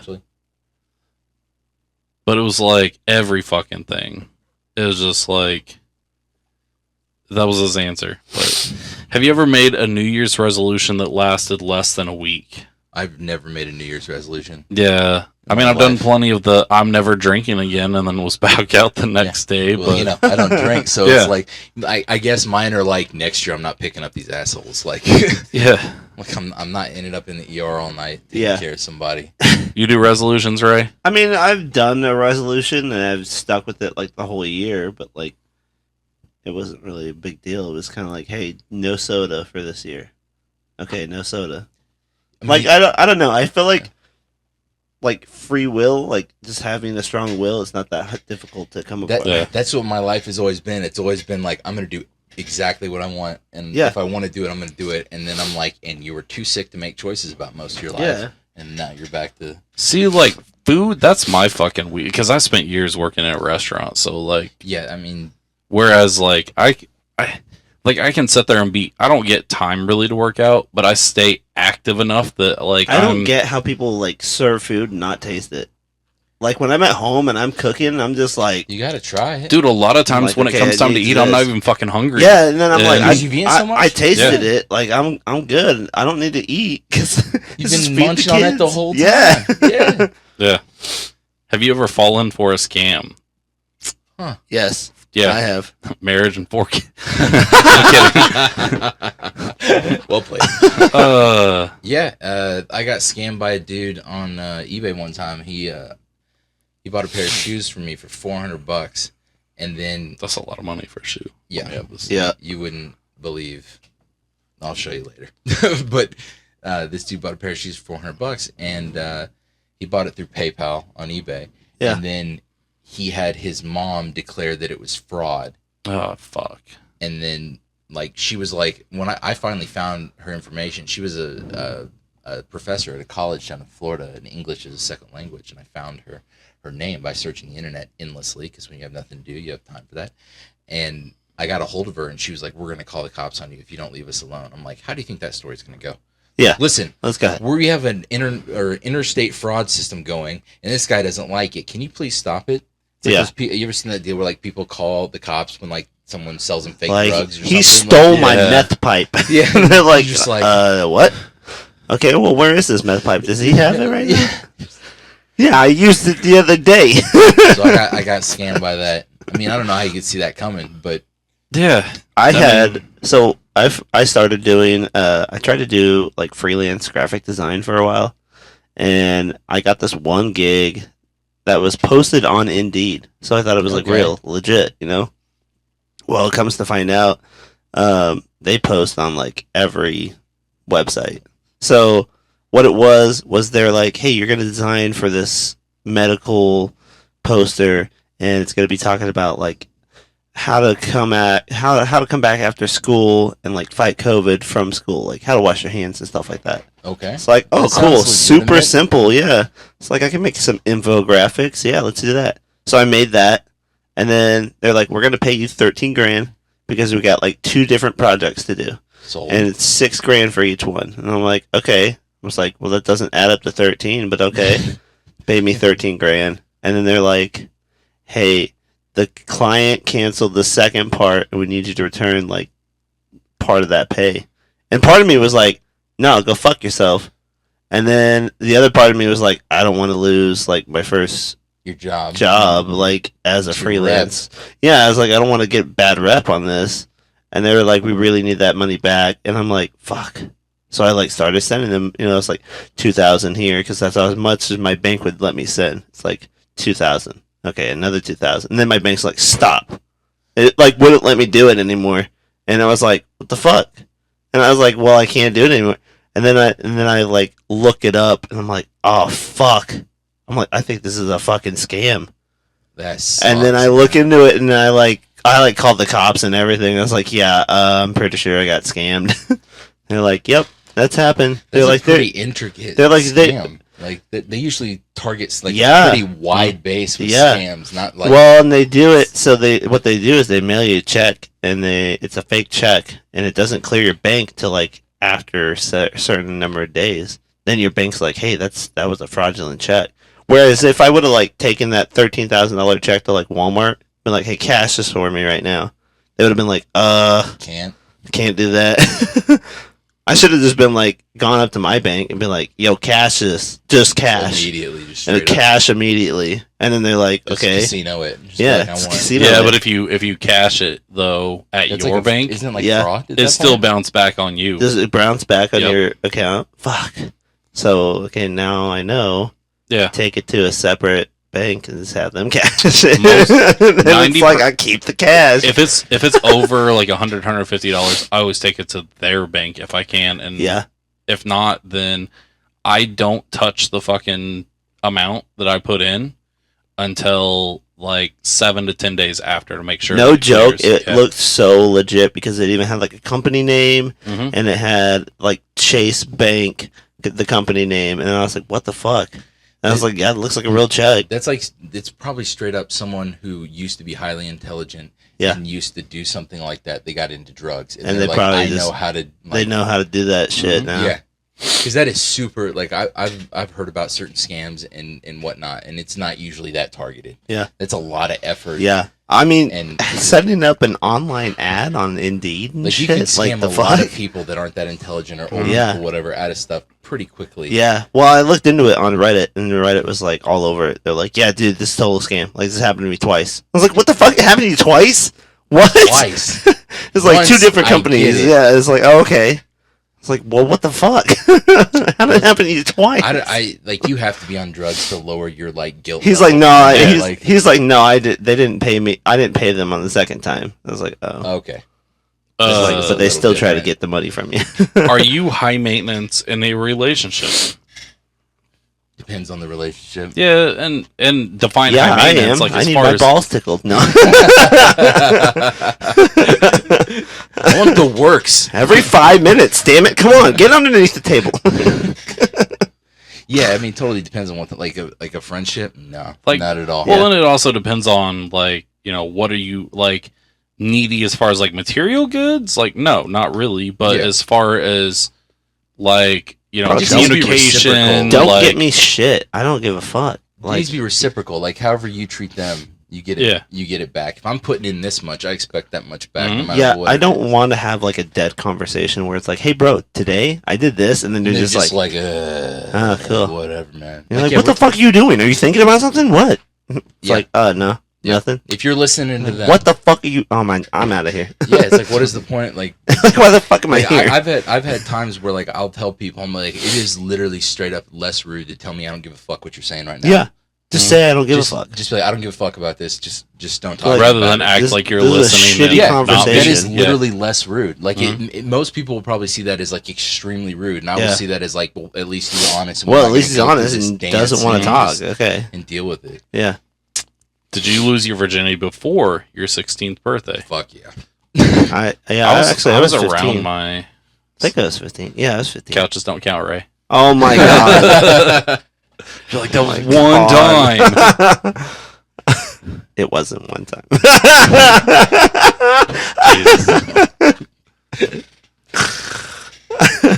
Yeah, definitely, for sure. Who spilled frosting on the sofa? Mom's like, and why is this part all crunchy? Why does the dog keep licking the couch?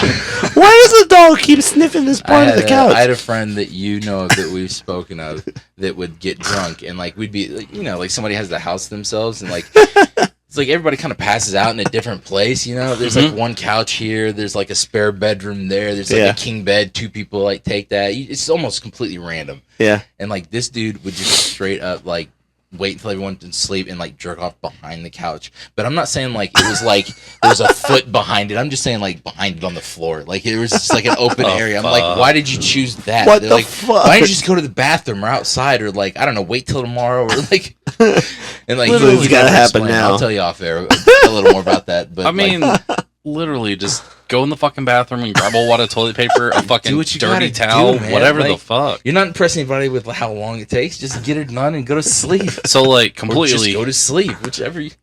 Completely, well, not completely, somewhat unrelated.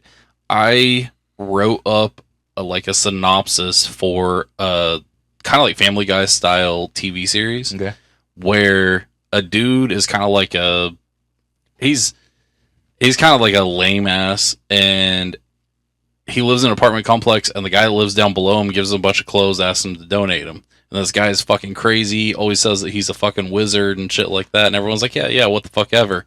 And then this dude gets stood up at a bar one night, and he goes home and starts fucking jacking off, and he reaches over to grab something off the chair because he needs something to wipe it on.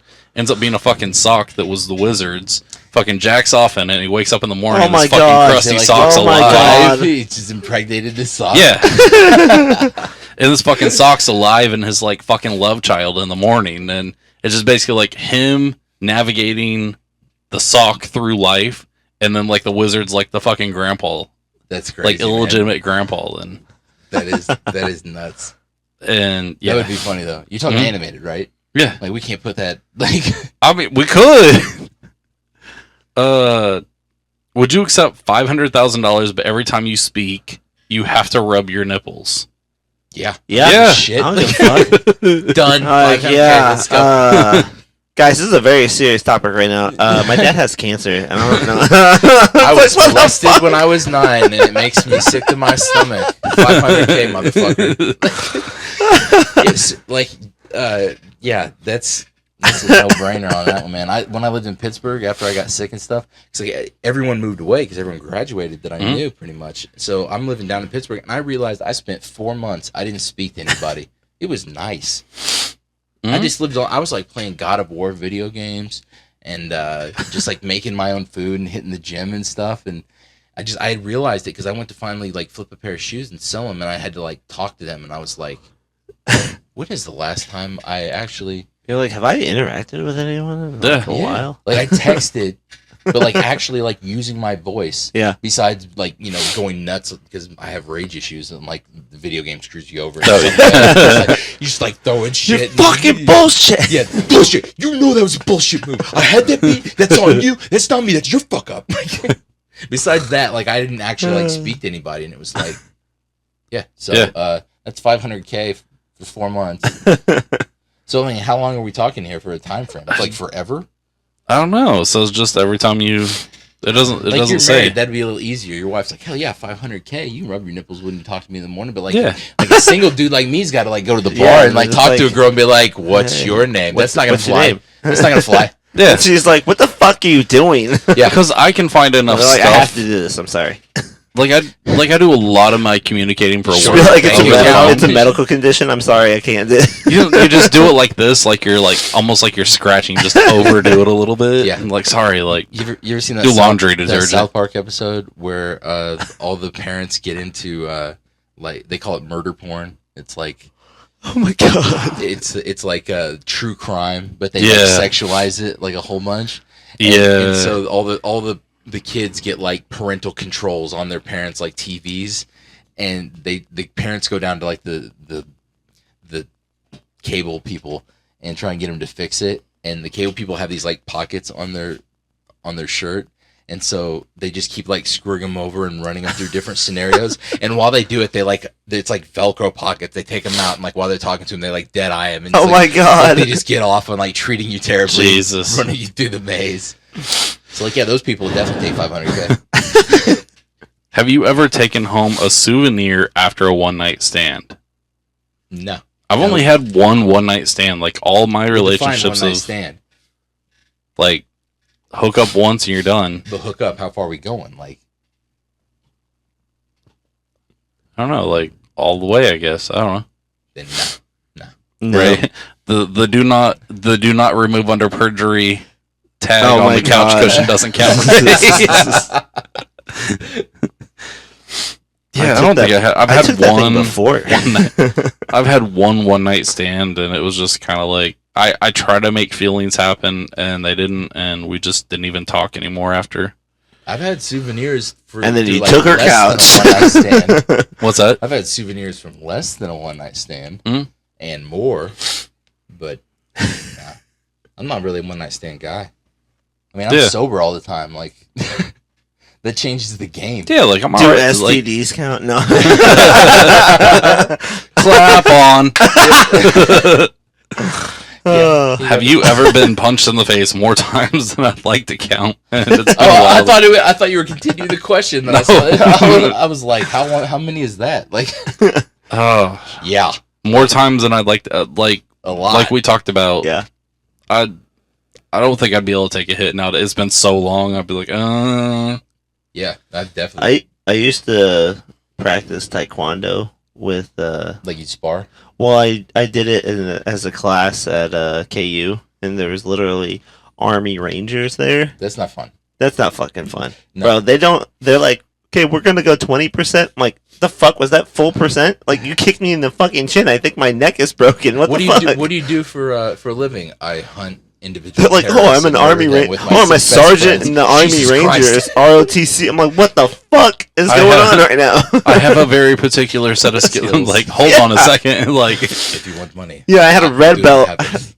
I'm like a white belt over here going up against a red belt, and I'm just like, you're right before black belt, right? Oh god! Crack. I'm like, fuck. Joe Holiday's son. He's like, put your hands up. I'm like, I fucking had him up. You kicked him down. It's like, what That's the how fuck? hard the kick was. You just like windshield I was wiper just your like, like, fuck. His son became an Army Ranger, and he was going through Ranger school, and he got malaria in the swamp like 2 days before the Holy end. shit. And so, like, I was asking him, and I was like, "So, what does that mean? Like, do you like have to finish those 2 days or what?" And he's like, "No, I have to redo the whole thing." And Oh, I was like, "Jesus God Christ, damn it. man! Like, that's the real deal, dude. Because like, if you make it that far, I would imagine I was my uncle was a Green Beret for 3 years in Vietnam. Pretty much worked for the CIA. He's actually famous. He has the most appearances on Oprah in the history of the world. He's a bunch of New York Times bestsellers. Not a fan of him in any way, but you can't knock some of those accomplishments. And like, so he speaks a whole bunch of languages, and like, so he was working in Laos and Cambodia on top of it. And like back in the day, he would always say like he was banned in Russia and all these places. And like later on as it gone, it was like, oh, you were Green Beret, like CIA. Mhm. And so like I was interested in spec ops growing up, and that's like when I was in Gifted, they were like, you have to like work on a project, and like this person wants to be an engineer, so they do this. And I was like, I'm gonna be a Delta Force or Navy SEAL, and they're like, well, you can't do that. And I'm like, some people do it, man. Like, Yeah. So like they had me do some stuff on it, and I checked it out, and like it's almost 100% success rate if you get 2 days away from it. Like the people that quit pretty early on if you can make it through like that, because it's not designed to be training. It's designed to see what horrible stuff they can do to you that you're that committed to not quitting on. Yeah. And they want you to quit. They'll be horrible to you specifically because they don't. All they want is someone that will not fold under pressure when lives are on the line.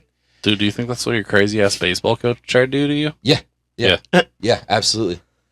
Absolutely. He was just like, when it comes down to it, I want this dude to be just like desensitized and able to just go crazy. Have you ever... Oh, wait. Have you masturbated in the last 24 hours? What time is it? I think I'm clear. I slept late as hell. I was sick as hell, man. No. Normally, yeah. But when you're hacking up like acid all day, like I'm not spitting a handful of acid. Just pull off. Yeah. So under normal circumstances, yeah. Today, safe. For $100,000, would you spit on every new person you met for a year?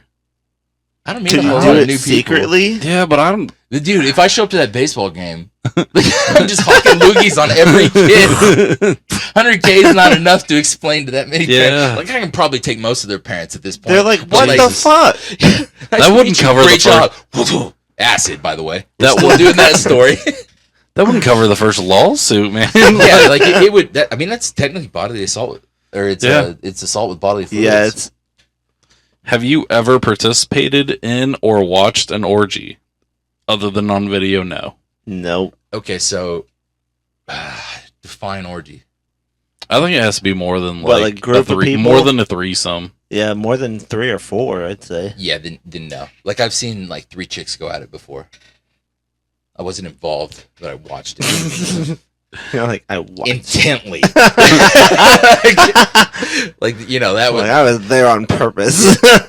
Well, I mean, it was they were like strippers at like a bachelor party or whatever, Oh, and they just started going at it. They'd be like, they were paid to do it. I wasn't part of it. I just showed up, and that was the deal. That's your cousin. So they used to have these fake bachelorette videos called Dancing Bear, and these guys would show up in a bear costume, like, and then they like lose all the costume, Super Trooper, except for the head part. Super Trooper, bear, bear, bear fucker. He doesn't know how to say it. And like these girls, or like a buddy of mine was paranoid to get married because he thought that when his wife had her bachelorette party, that's what they were going to do. Like, of all the reasons to be scared of marriage that are legitimate. Like he's like, there's not going to be a bear there, is there? And she's like, what the fuck are you talking about? Is that code for something? It's like, she's like, we're not going camping or anything. Even I've never heard of that. I'm sure the wife was just like, new search for you. Look up Dancing Bear. Yeah, she's just like texting her friends like, is there gonna be a bear there? Are you bringing a bear? That's fucking hilarious. One of you's not dating a bear, right? I would have no idea. You know what? He doesn't want me to have a bear there, but let's fucking make this happen. Yeah, now, yes. Then she gets like a fucking giant ass claw mark across it. What the fuck happened to you? Well, you know what? You told me you didn't want me to have a bear at my bachelorette party. See how much you trust me. Jesus Christ, was it a real fucking bear? Yeah. What the fuck did you mean? Kodiak, bro. 13 feet tall. Oh my god. Okay, if your partner wanted to have sex with you full clown makeup on, would you be down? No, she'd be down. Doggy style, faced away. I don't give a shit what's on her face at that point. I mean, maybe. Full doggy style, like puppy pad and everything, rubber nose in it when she's done. Bad dog. You got like the rolled up newspaper. Bumper in the nose. Could you have a long-term relationship with someone who has completely different political views from you? I don't really talk a whole lot of politics. Bro. Not 2025. Yeah, I don't think nowadays. No. 2015. Yeah. Back then it was two sides. Like, Yeah. you'd be like, yeah, I could. Like, I found a like an old hard drive that my family had. It had a bunch of like my papers on it from like Shit. from like when I was a kid. Mhm. Yeah. And they would be like, write your two views on abortion or just like anything like that. Like take both sides and like argue it each way. And you would read it and you'd be like, okay, I can see a piece of that. Okay, I can see a piece of that. There's some logic in this. Like these people are saying not out, you know, if you're raped, you can, like, then you can have an abortion. There was some logic. No matter which way you leaned, you could see something there. Dude, and you can't even suggest anything without someone like getting bent the fuck out of shape. Yeah. Like, you don't even know anymore. Like, and then if you don't have just crazy people, man, and if you don't have the exact same view as them, like you're either a bigot or a snowflake, and it's nuts. Like I remember, so you know, our 20th was we just had it, right? Mm-hmm. Like last fall. I didn't go, but yeah. Like I was invited to 3. Yeah. And like I was trying to tell people like at Pittsburgh High School because they're like, you're gonna come down for the 20th, right? And I was like, motherfuckers, I didn't go to the actual graduation. I was like, did you know that if you don't go to the graduation, you still graduate high school? They still give you a diploma. You sleep in and you still go to all the parties. Did you know that? Yeah. Because I knew that, and I did it a lot. I did it at 3 different schools, and they were like, huh, I guess you aren't in the picture that we send out all the time. And I'm like, yeah, no, I'm not doing it. And like down in Pittsburgh, they're kind of rednecks.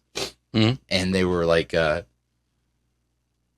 was talking to a friend of mine that was from Gifted Ed. And I was like, dude, how bad is it going to get? Like, am I going to come down there and it's just going to be like full on, like people throwing blows? You're going to be drunk, like talking about this stuff. Because I don't remember what was going on at the time, but it was like right before the election. And I was just like, I don't want to even get in this, man. It's going to get ugly. Yeah. Like I remember a buddy of mine, when all the snowflake shit started, like people call me, it's like, dude, just because they have a different opinion than both you. sides. Yeah. Use it too. Like, dude, no, the people that I know that get the most offended are the ones that use it? Are the fucking ones that call everyone snowflakes. Yeah. And like, you know, I'll go and say it, the conservatives. I consider myself an independent, so I can't honestly say that I'm part of anything anymore. Yeah. Like Yeah. I'm out. Like I still vote because there are lessers of two evils and no vote means nothing. Like, But, you have to vote for whichever is the worst of two evils. But like I can't say I'm part of any of this shit anymore. A Like, buddy of mine for Halloween dressed up as gay, black, Confederate, zombie better. Jesus. Oh my god. And he pissed off so many fucking people. Did he do blackface and everything too? Mm-hmm. Well, Oh he my was God. black. He was black. Oh, okay. yeah, he did it at birth. A black he had guy, it tattooed and then on. he just like did blackface. Black guy with blackface. Is Black that guy with blacker face? Is that a thing? I don't know. I'm gonna skip that one. But that's right.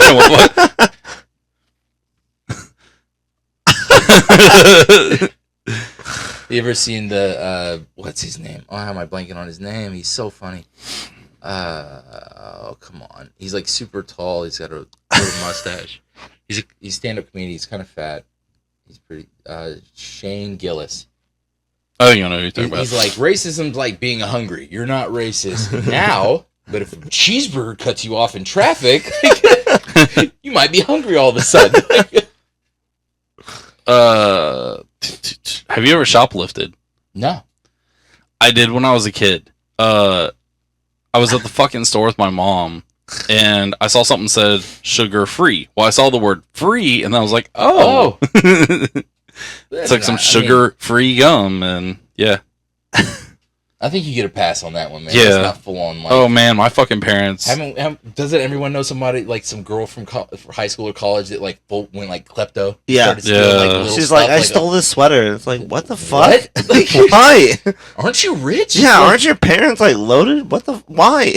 Right. I get to rush. I mean, technically, so when your cousin and his friend worked at that gas station up there, you wouldn't believe at gas station they throw away almost everything. yeah. Yeah.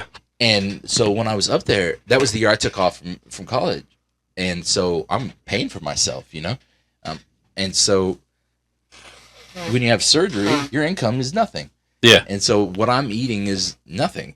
And so I'd be up there, and they're like, we're going to throw away these hot dogs. Or like, this is going to go bad. This is going to go this way. And then that would be it. So like I would have the stuff they would throw away, but I never took anything like without permission or that shit. I ate it right there. Like, I don't know if that counts. I don't think it counts. If they fucking give it to you. Yeah, like they just had like certain things. They were like, okay, they'll keep this forever. This will sell out, or like, and then that was just it. You're familiar with North Lawrence, right? Yeah. So my little brother and his friend every Saturday morning, almost like clockwork, would walk down the street and go to that hotel behind the Burger King. Gotcha. And go in and get the fucking free continental breakfast. Yeah, they're not keeping track of who you are at that place, man. Like, there's some people in there, they don't know who they are. All right, we're going to do 2 last ones. Would you allow Hitler to fuck you in the ass in order to save half of the victims of the Holocaust? He said it so quick. He was like, nope. Not even save half the victims of the Holocaust? We learned so much. Okay, you know what? Those deaths had to happen for a reason, man. I'm part Jewish. Here's how this story goes. He gets close enough to fuck me in the ass, I break his thing. That's it. Yep. Everyone's saved. Boom. There we go. That's my little... We're real button. I'll take option C. What is happening with the deck right now? That's all right. Domo arigato. And last one. Have you ever masturbated with a pet in the room? Huh.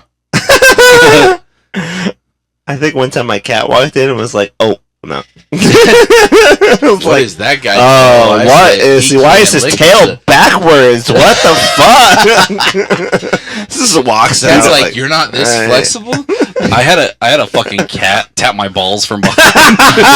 Oh my god, man. No! I've known some people that were like sleeping with their girlfriend, and like the dog would like put his like cold nose like on their butt or their balls or something, and like what the fuck? And like, so I mean, your natural reaction is to like jerk forward. So like then it's like this chain reaction. Like, and she's like, whoa, what the fuck? Yeah, I didn't have many pets. Fucking goose. We had a girl. I'm not gonna name her. But there was a rumor that she would have her dog come in the room and clean her up after her boyfriend left. Oh. Why even have a boyfriend if you're going that far? What the fuck? Jesus, Jiffy peanut butter's not that expensive, bro. I mean, haven't we all heard that story? Like, I remember, like, back in the day, like we were joking. I mean, these girls were, like, 15. We're, like, 16. And we were just, I don't even remember how it came up, but someone was, like, the peanut butter trick. And, like, all the guys knew what we were talking about. And then we were all laughing. And she's like, what are you talking about? And we're like, oh, there was this one girl that was, like, supposedly used Jiffy peanut butter. And, like, had a dog go on her. And the other chick, like, was not, like, offended or turned off by it. She was just like... She's like, okay. She was like, and? Step 2 is? And we were just like, we were joking. Like, how do you wash the peanut butter out? we were just being crass. And what if the dog has a peanut allergy?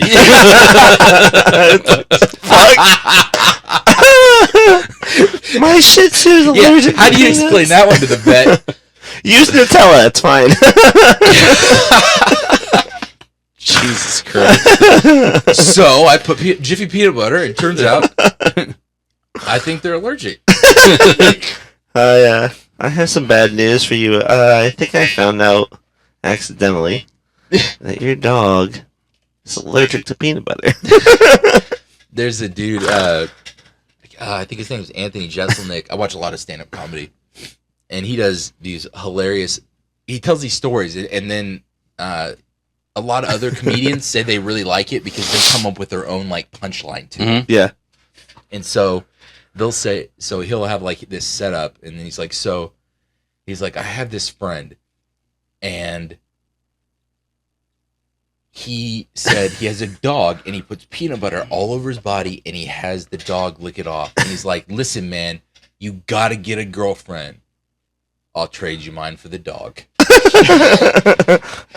has a ton of, like, unbelievably hilarious, like, little things. Like, you can tell they aren't, like, part of real life. It's just a little thing. And he's like, he has one where he goes, he's like, I had a sibling rivalry with my brother, and one time he took the collar off my dog and let the dog run free. And he's like, but I think I won that one because I went out the next day and I found my dog and I brought it home and I poisoned his fish. And I think I won that because he definitely died from that salmon. That's not the way I thought it was going. I thought it was going to go like, like his fish died. All this stuff he has killed that, his like, fucking that, brother. and he has this delivery, this like deadpan or like this evil little grin at the end. He has one where he's like, well, I have this buddy, and his wife heard him. His wife was called a slur by him, and she got mad at me for it. And so she came to talk to me and was like, Anthony, he called me a slur. And he goes, did he call you a bitch? And she goes, we don't use the B word, Anthony. And he goes, uh-oh. Did he call you a cunt? And she goes, no, we don't use that word either. And he goes, well, you didn't fucking hear from me, bitch. Have you seen like the fake ads where it's like, hey, I have to sell, or like wife says that I can't go to WrestleMania or something, or Super Bowl or something like that because it's our wedding date, or we have a wedding to go to or something like that. Like, I need someone available on this date. And then it's like, wear a nice tux. Her name's Susie. She's nice. It's not like I need you to take the ticket. It's like, I need you to just step in for it, bro. But, all right. Well, we went an hour and almost 50 minutes. Damn. Yep. That was a long one. That just flew. Yeah. That flew by.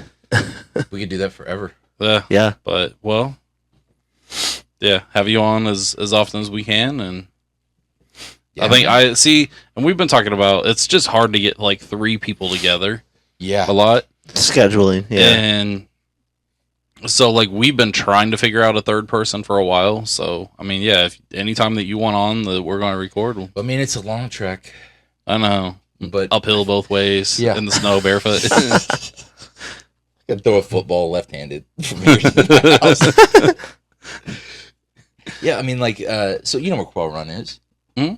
They have this little mini court, and we used to play on it. They put an extra, like, yay of asphalt on it, so it used to be, like, a little more competitive. It was, like, 9 foot when we were younger. And we play there all the time. And I'm just amazed, like, getting back into life, how, like, back then, like, we would just, like, ask random people, and we'd have, like, 20 people show up to play. Yeah. And now, I go to a Royals game, and, like, nobody can go to a single game. Nobody wants to go to a concert. Nobody has, like, 5 minutes to do this or that. And it's just like, Jesus, man. And then, like, I think about it. I'm like, I don't have a wife. I don't have kids. Yeah. I don't have a career job or anything to do. And we'll try to find a baseball mom for you. Yeah. Yeah, I've had, like, a couple of, close calls, but it's just been so just, like, I'm not doing the, like, internet dating thing. That's just not for me. I don't blame you, man. I'm not. You don't know like, what you're in for. Plus, like, imagine the profile for me, right? You're just like, hey, man, I live with my parents. I have seizures every day. I have all these medical problems. I don't know when this is going to pop up. I don't know when this is going to fix in. I get $11,000 for disability every year. Who's in on that one? Like, you know what I mean? Like, I'm not going to also throw in, like, well, here are all the pros that might come along, like, with it. Like, it's like, cause my standards are still like. You're like, there could be a medical lawsuit down the road eventually, maybe. Yeah, I'm like, I could end up loaded, or insurance could drop me. Yeah, I have like 1.5 thousand shoes, which turns out is a lot of money. Jesus Christ, that's a lot of. Well, like, pairs of shoes. So you have like 1,500 pairs of shoes. I stopped counting at 1,500 in that house, dude. Yeah. I listed like I listed like the 80 some pairs I got a hold of easily that I knew were for sale. It took me a while to do that. That's all I've been doing except the games. Are they all Nikes? Almost all of them. Like Nikes, Jordans. Dumb question, are lugs worth anything? I don't know. Like, I was going to say I've got 2 pairs from the early 90s that I wore all mine are 3 to 5 times. All mine are completely never had a human foot in them. Like, if you bought them immediately. And like, I'm a big Kobe Bryant fan. Mm-hmm. And after he died, so like before he died, all his stuff was pretty easy to get. Yeah. And it was on sale, and then he died, and now it's like, oh shit. Because like the way shoes work is like the way you collect comics or cards or anything like that. There's a finite amount to start with, and then there's basically 2 groups. One group wears them. One group collects them. If you wear them, okay, they're off the table. That's not an unworn shoe. completely perfect anymore. And if you bought it to keep it, you probably aren't looking to then get rid of it at some point. Yeah. And so it's just difficult to find them down the road. And like I'm looking them up and just being like, good God, like these things are worth thousands of dollars, and they're not even like remotely the coolest pairs or anything. I ended up with extra ones of them because I bought a pair for the full price and they went on sale, and then I bought them on a different account and went to flip them back and never did it, and now they're worth a ton of money. Dude, because some of those ones are worth a lot. Are fucking ugly shoes. Oh yeah, oh yeah, man. Like the fucking Yeezys and stuff like that. I have 3 pairs of Yeezys to sell, and like people would always go nuts about Yeezys, and I was just like, they show up, and I'm looking at it, and I'm just like, I have no idea. Do you have newer stuff like what the fuck is LeVar Ball's kids, like the like Mellows or any of those? I don't have any. I was kind of interested in his Ninja Turtles collaboration. I'm pretty limited on what I can buy right now. Yeah. And they release so many like Jordans and Kobe's and stuff that it's pretty jam packed. I used to be way more diverse in like the stuff I would collect. Do you remember Stephen Barry's? Yes. I got a pair of Starberries somewhere. Those probably aren't worth shit like now. At Walmart, weren't they? Oh yeah, they did put them in Walmart for a little while after. Now I don't think they're anywhere. He went nuts. Stephen Marbury. He was at he went to China, and there's a video of him eating Vaseline on the internet. What? Like, what sort of drugs do you have to take for that to seem like a good idea? Fuck? Like, there's one thing to do something incredibly stupid. There's nothing to do something on like that's going to be seen internationally like that. Like, I can't even imagine. Like, dude lost his mind. Mm-hmm. But yeah, I mean, shoes are like I fully understand. Like, people are just like, what? Why would people pay that? I'm like, I'm with you. I don't understand. Like, I don't fucking know. Like if those were new, though, I'd buy them. I'm like, I can flip that for a ton of money. And, like, that's how I was supporting myself before, because, like, I can't have that 9 to 5. Yeah. I can't do that. But, like, I can find some time during the day to pack up a pair of shoes. See, we don't have really a place. Well, no, there's a couple places downtown.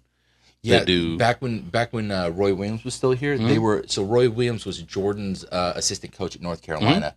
And so they had like how I would see all the newest shit coming out. I go to KU games and the KU players would have it, and we used to have all of it. Like when Jock Snitch, my dad set that up for them financially. He was their financial dude for that when he was running 2 different econ departments, and he so we'd go in there all the time, and they had like everything. It was nuts. And like nowadays, you can't walk into any store that's not a resale place and find like the good stuff on the shelf anymore. No, that's just all floating around online or it's in someone's collection already. Yeah, I mean, like I enter so many raffles and go for stuff like first thing in the morning on multiple accounts and stuff, and it's lucky you just get like 1 pair or 2 pairs. Yeah, and it's totally different. So there's a couple of resale stores downtown. Now they're newer. We'll have to go downtown and do a trip downtown. Yeah, I mean, back in the day, like, didn't everybody just go downtown to hang out every once in a while? Yeah. You're just like, what do you guys want to do? I don't know. Yeah. Like, I mean, other places would go to the mall. Dude, I miss fucking Lids. The fact that Lawrence couldn't support a fucking Lids is ridiculous. Get whatever you want on it. Yeah, they personalize it. They have tons of stuff. When it first came in, it was like people were packed in there. Something. Dude, I was spending anywhere from I used to collect the fuck out of hats, and I used to have a huge collection. Now I almost can't stand to wear a hat if it's like above 70 degrees. Yeah. But that happens to me too. I had a giant fucking collection of hats, and I'd go and spend like $100 a paycheck at which is like at 3 Lids. New Era hats. Well, no, I'd go buy all their clearance shit. Okay. And then they had this deal where if you bought their like membership thing, then you got like a free customization a month or something like that. And then you could earn more customizations based off of points. And so I didn't know that. For a while they had a glitch in their system where if you bought something clearance, you were still getting credited the full price for like points. For points. That's awesome. So I buy like $50 hats and like $30 hats for like $5-7, something like that, and you're just racking up the points like crazy. Yeah, and then you remember Midwest Surplus here in Lawrence that we had? Yeah. So I used to go in there, and they'd get these big ass like giant ass Gaylord boxes of hats, and I've got some old fucking corduroy hats. They're like beige corduroy. And I found out some of those are actually worth something. It's amazing what some stuff ends up being valuable. And like, remember Beanie Babies back in the day? Yep. Everybody had those. You ever look those up? They're like, you can't even sell them. I remember like having one. I think it was like some snowball or something like that. And then it was like I looked it up and I was like, oh, I fucking used to have one of those. I gave it to some like neighbor kid because he was like, I don't have any toys. I'm like, motherfucker, I can have the 65 million right there. What the fuck? And then for a while they were like talking about how much all of those were worth. Yeah. And then everyone's like, oh, I'm gonna hold on to it because it's gonna just only get worth more. And then the fucking bottom dropped like, out. Nah. Like if you go on eBay right now, they're like, they're not even worth the amount it costs. I just saw someone that had $10 on a fucking box of 120 of them. Yeah. Oh my god! And I was half tempted to do that just to go donate them and give them away. Yeah. Yeah, it's crazy. You would think you would just donate it before you would do that. Mm-hmm. But yeah, we'll try to have you on as often as we can. Yeah, man. And That's great. Thanks everyone. Have a good night. Later. Later.